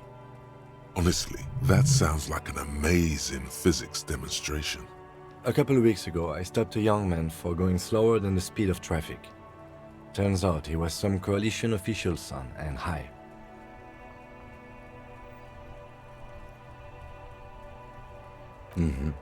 I took them and arrested him for driving under the influence.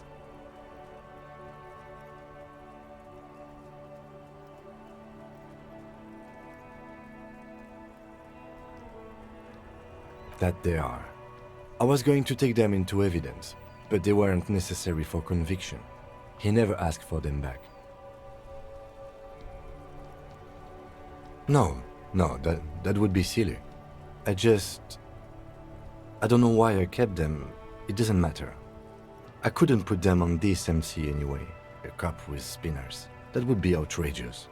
He flashes a smile, barely visible in the dark. The spinners shine so bright they reflect on the lieutenant's glasses. He doesn't say anything either. All right, let's not take them now. Then come back once we realize we have to. Have this conversation again, and then take them. Sounds likely.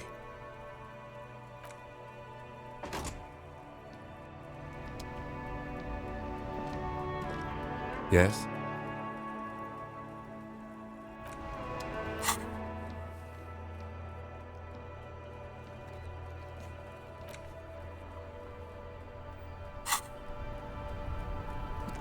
Inside, you see a set of steering levers, a radio microphone. I have something here we could... Transport enclosure.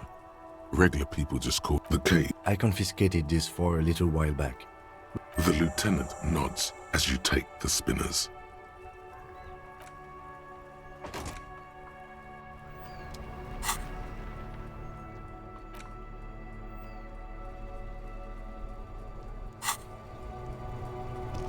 Yes?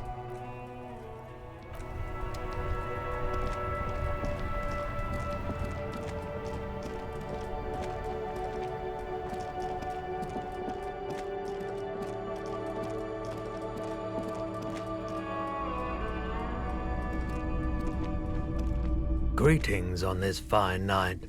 What brings you here? The pawn shop is always open.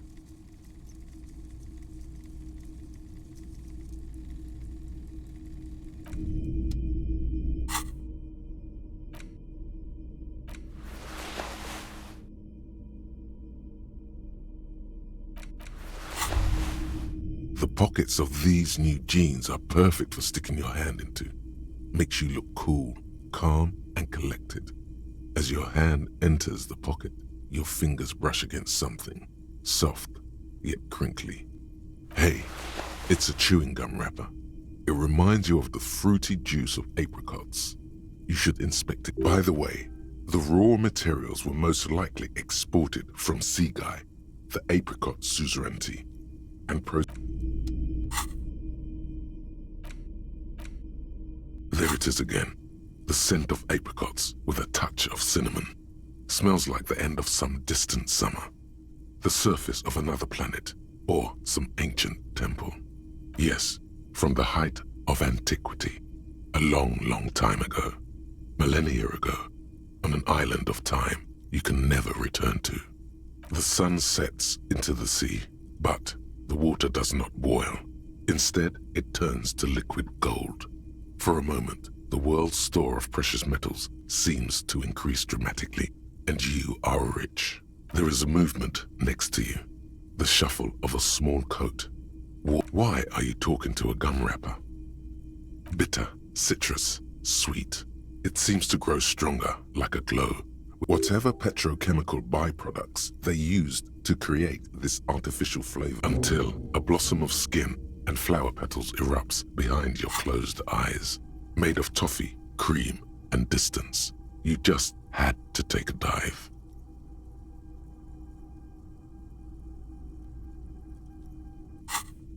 Feels so familiar. Greetings on this fine night. What brings you here? Feeling warm and enthralled by the movement of light, while the mind continues to race forward. Lucky bastard. He's probably on Pyrrolidon. It's a drug developed by the military to treat and prevent radiation sickness. It has psychedelic side effects, and it makes your eyes turn yellow. I try to keep the shop at a comfortable temperature. There's a note of indignation in his voice.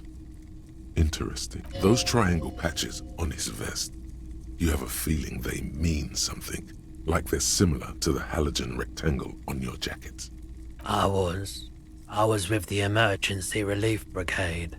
You know, after the People's Pile disaster. Had to take Pyrrolidon for radiation sickness. That's what you were hinting at just... He's taken it for mental and emotional, not physical pain these days. A bad idea. Some poor leftist built a particle decay generator in hopes of bringing affordable electricity to underserved communities. It malfunctioned. We were an all-volunteer force, self-organized. Tried to help the fire brigades contain the spill. I lived by the river since I was a small boy. There wasn't much the volunteer force could do out. There's a reason why everyone's tried to forget any of it ever happened. And why no one has so much disappointment and early deaths. Cancer mostly. No one's. Everyone. So much bitterness. A bunch of poor people built themselves a primitive nuclear reactor, hoping for the best. The cleanup happened 15 years ago. I was young then, so I came to Martinez. People told me don't go there, it's a shithole. I like the theory more than the story.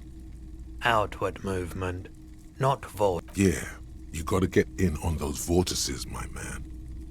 Yes, we'd like to sell these hubcaps.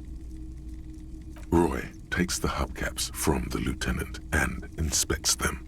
The spinners appear iridescent in the dancing light of... Yes, these are very, very good. Did you defraud some foreign prince for... No one was defrauded or jumped, I assure you. Of course, I meant no offense. 200 real for you. Thank you. Here's the 130 real you need for your bill. Do not waste it. The windfall is a small consolation. Anything else you're thinking of selling? I'm not purchasing any more clothing at the moment, and especially that tie. It swallows photons around it. Your mother is a necrotic object! I'm fun! Look at me sparkle in the light of the... Another time, perhaps. Yes?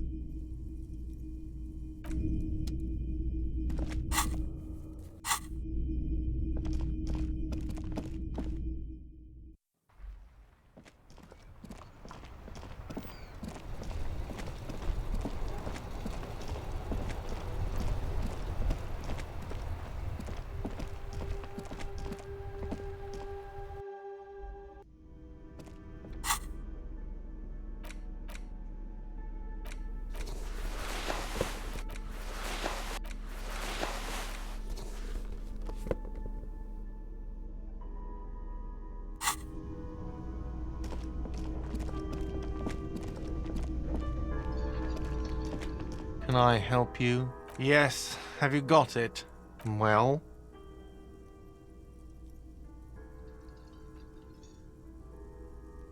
Great, thank you, officer. That's all I wanted. Payment for services rendered.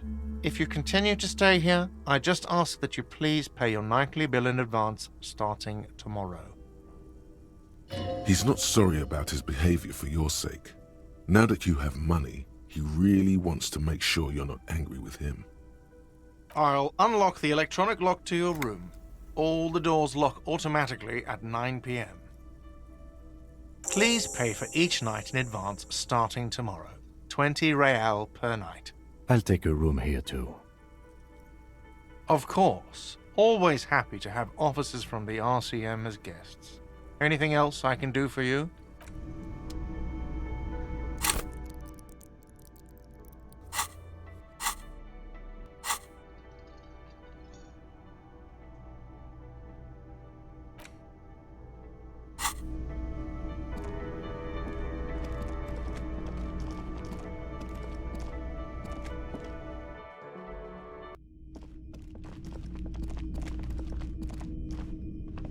This is the door to the room you redecorated. Just a moment.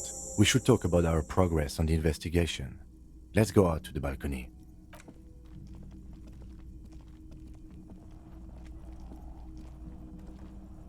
The air outside is brisk. The lieutenant is silent for a moment.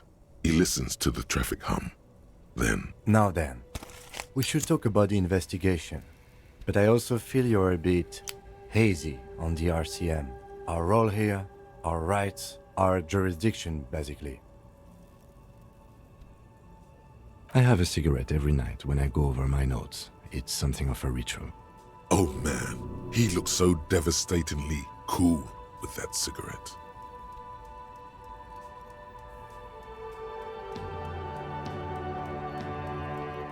You mean this? This isn't cool. It's an unnecessary trial of will, and unhealthy. Keeping the habit within the parameters he's given himself takes a lot of focus. It would be easier to simply quit. Yet, were he to quit, he would lose the cool factor. This man relishes his cool quite a bit. Yes, it's been a long and eventful day.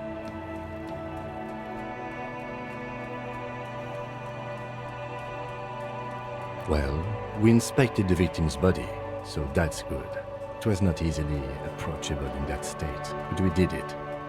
I would say our initial inspection was very thorough, and we have solid leads to follow up on. The body is still hanging from that tree, which is unfortunate. But we performed a thorough search of the premises of the crime scene. That's great. Though he wishes the body were out of the tree, he doesn't want you to feel too discouraged. Probably out of fear that you'll just give up and keep drinking.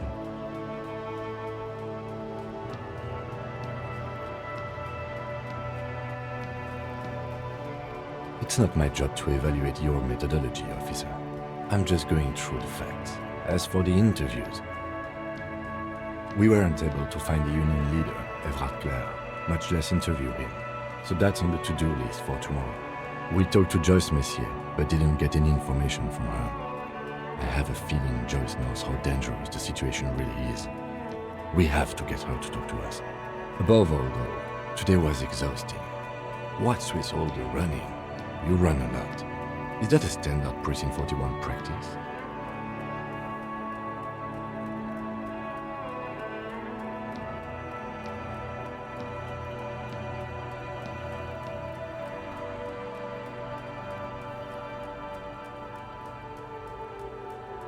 It's impressive, especially for a man your age, and in those hills. Nice shoes, by the way. I like the green, goes with the orange.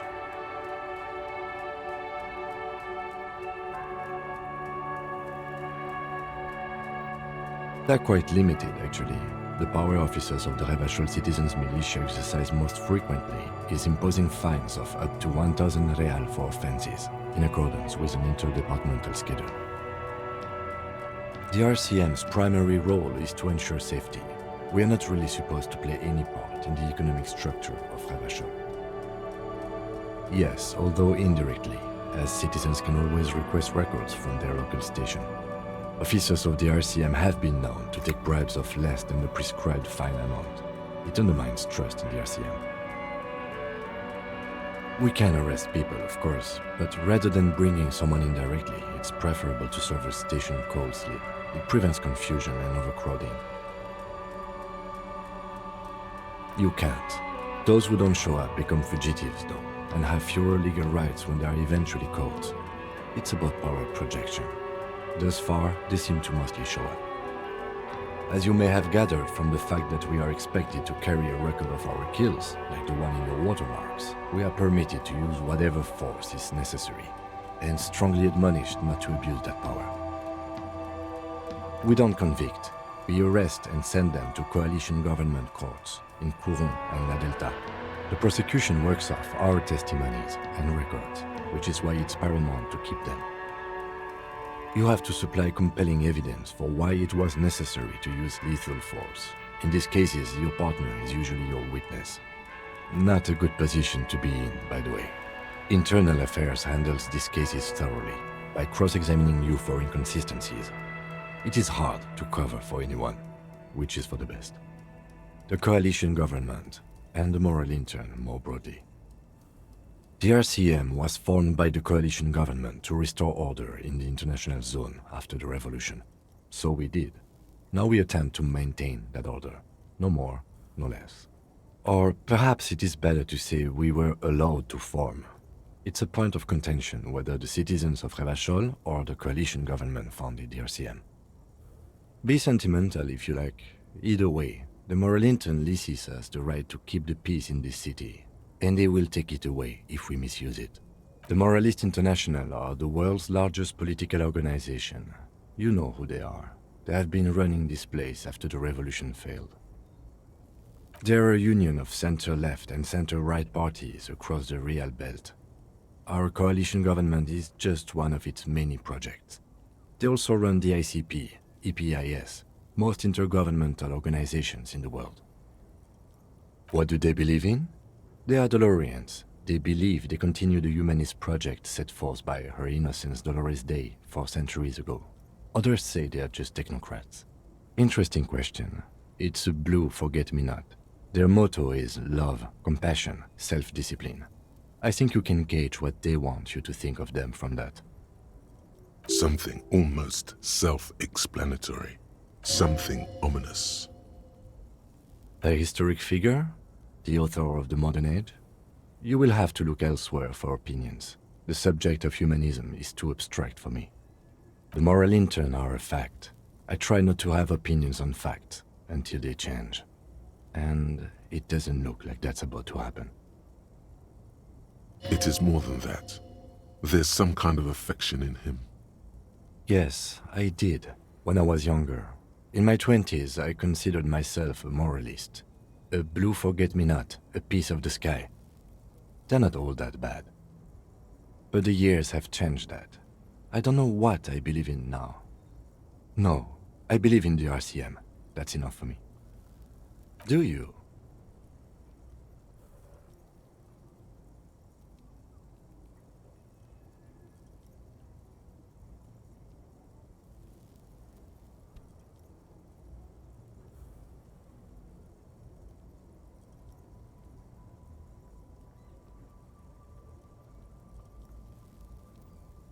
We are in what is called the twilight of international law. The laws we claim to enforce come from the MI. Without them, we are simply vigilantes.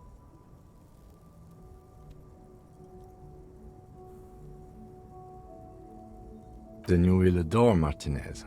For many of these people, the Union especially, vigilantes is precisely what we are. Personally, I don't enjoy it much. The dying lights of the city shimmer below. Slowly, like luminous clouds, they pass on his lenses.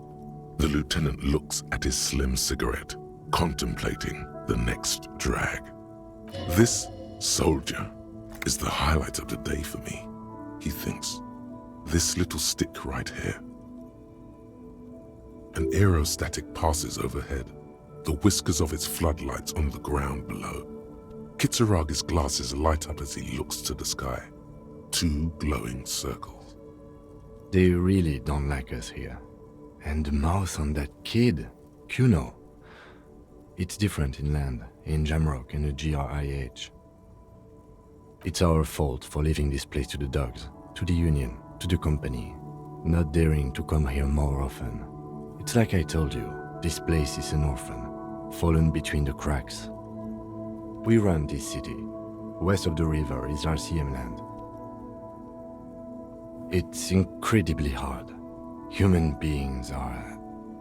But we are in control, and it's worth it. The organization works, our systems work.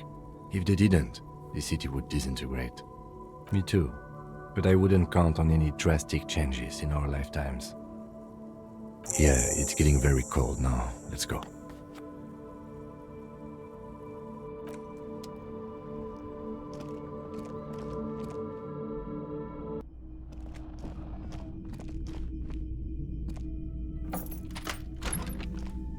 Yes?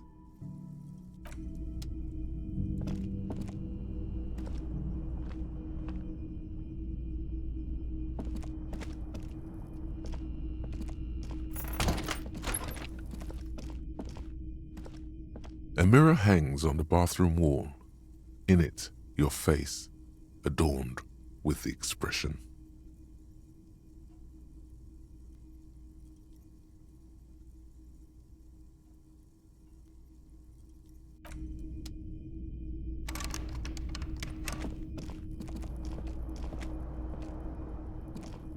The bed is cold and not particularly inviting, but it's yours. The sheets look awful. The option to go to sleep becomes available every night after 9 p.m.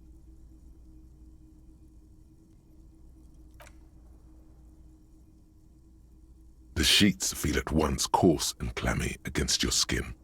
The bed sags beneath your weight as you stretch out and finally close your eyes. And then sleep. And then sleep doesn't come. Obviously, you're in bed with your eyes closed, but it's not happening. Maybe it's the bed's fault. Its synthetic filling has separated into hard lumps. The pillowcase smells oddly. It barely covers your toes, stretching over your soft belly. This is your body here, intimate and warm, breathing. Under your thrumming eyelids, you see a dizzying array of colors. You won't get off this carousel. Quite, it's a little better. Colors, scenes, and half-formed phrases still litter your mind. Part of you is still trying to solve the case, isn't it? Something to do with, what was it that the lieutenant said? Union? And it's gone again. Your thoughts lost between the slowing brain waves. Your breathing steadies. A great silence washes over you until your eyelids twitch in your sleep and images start forming.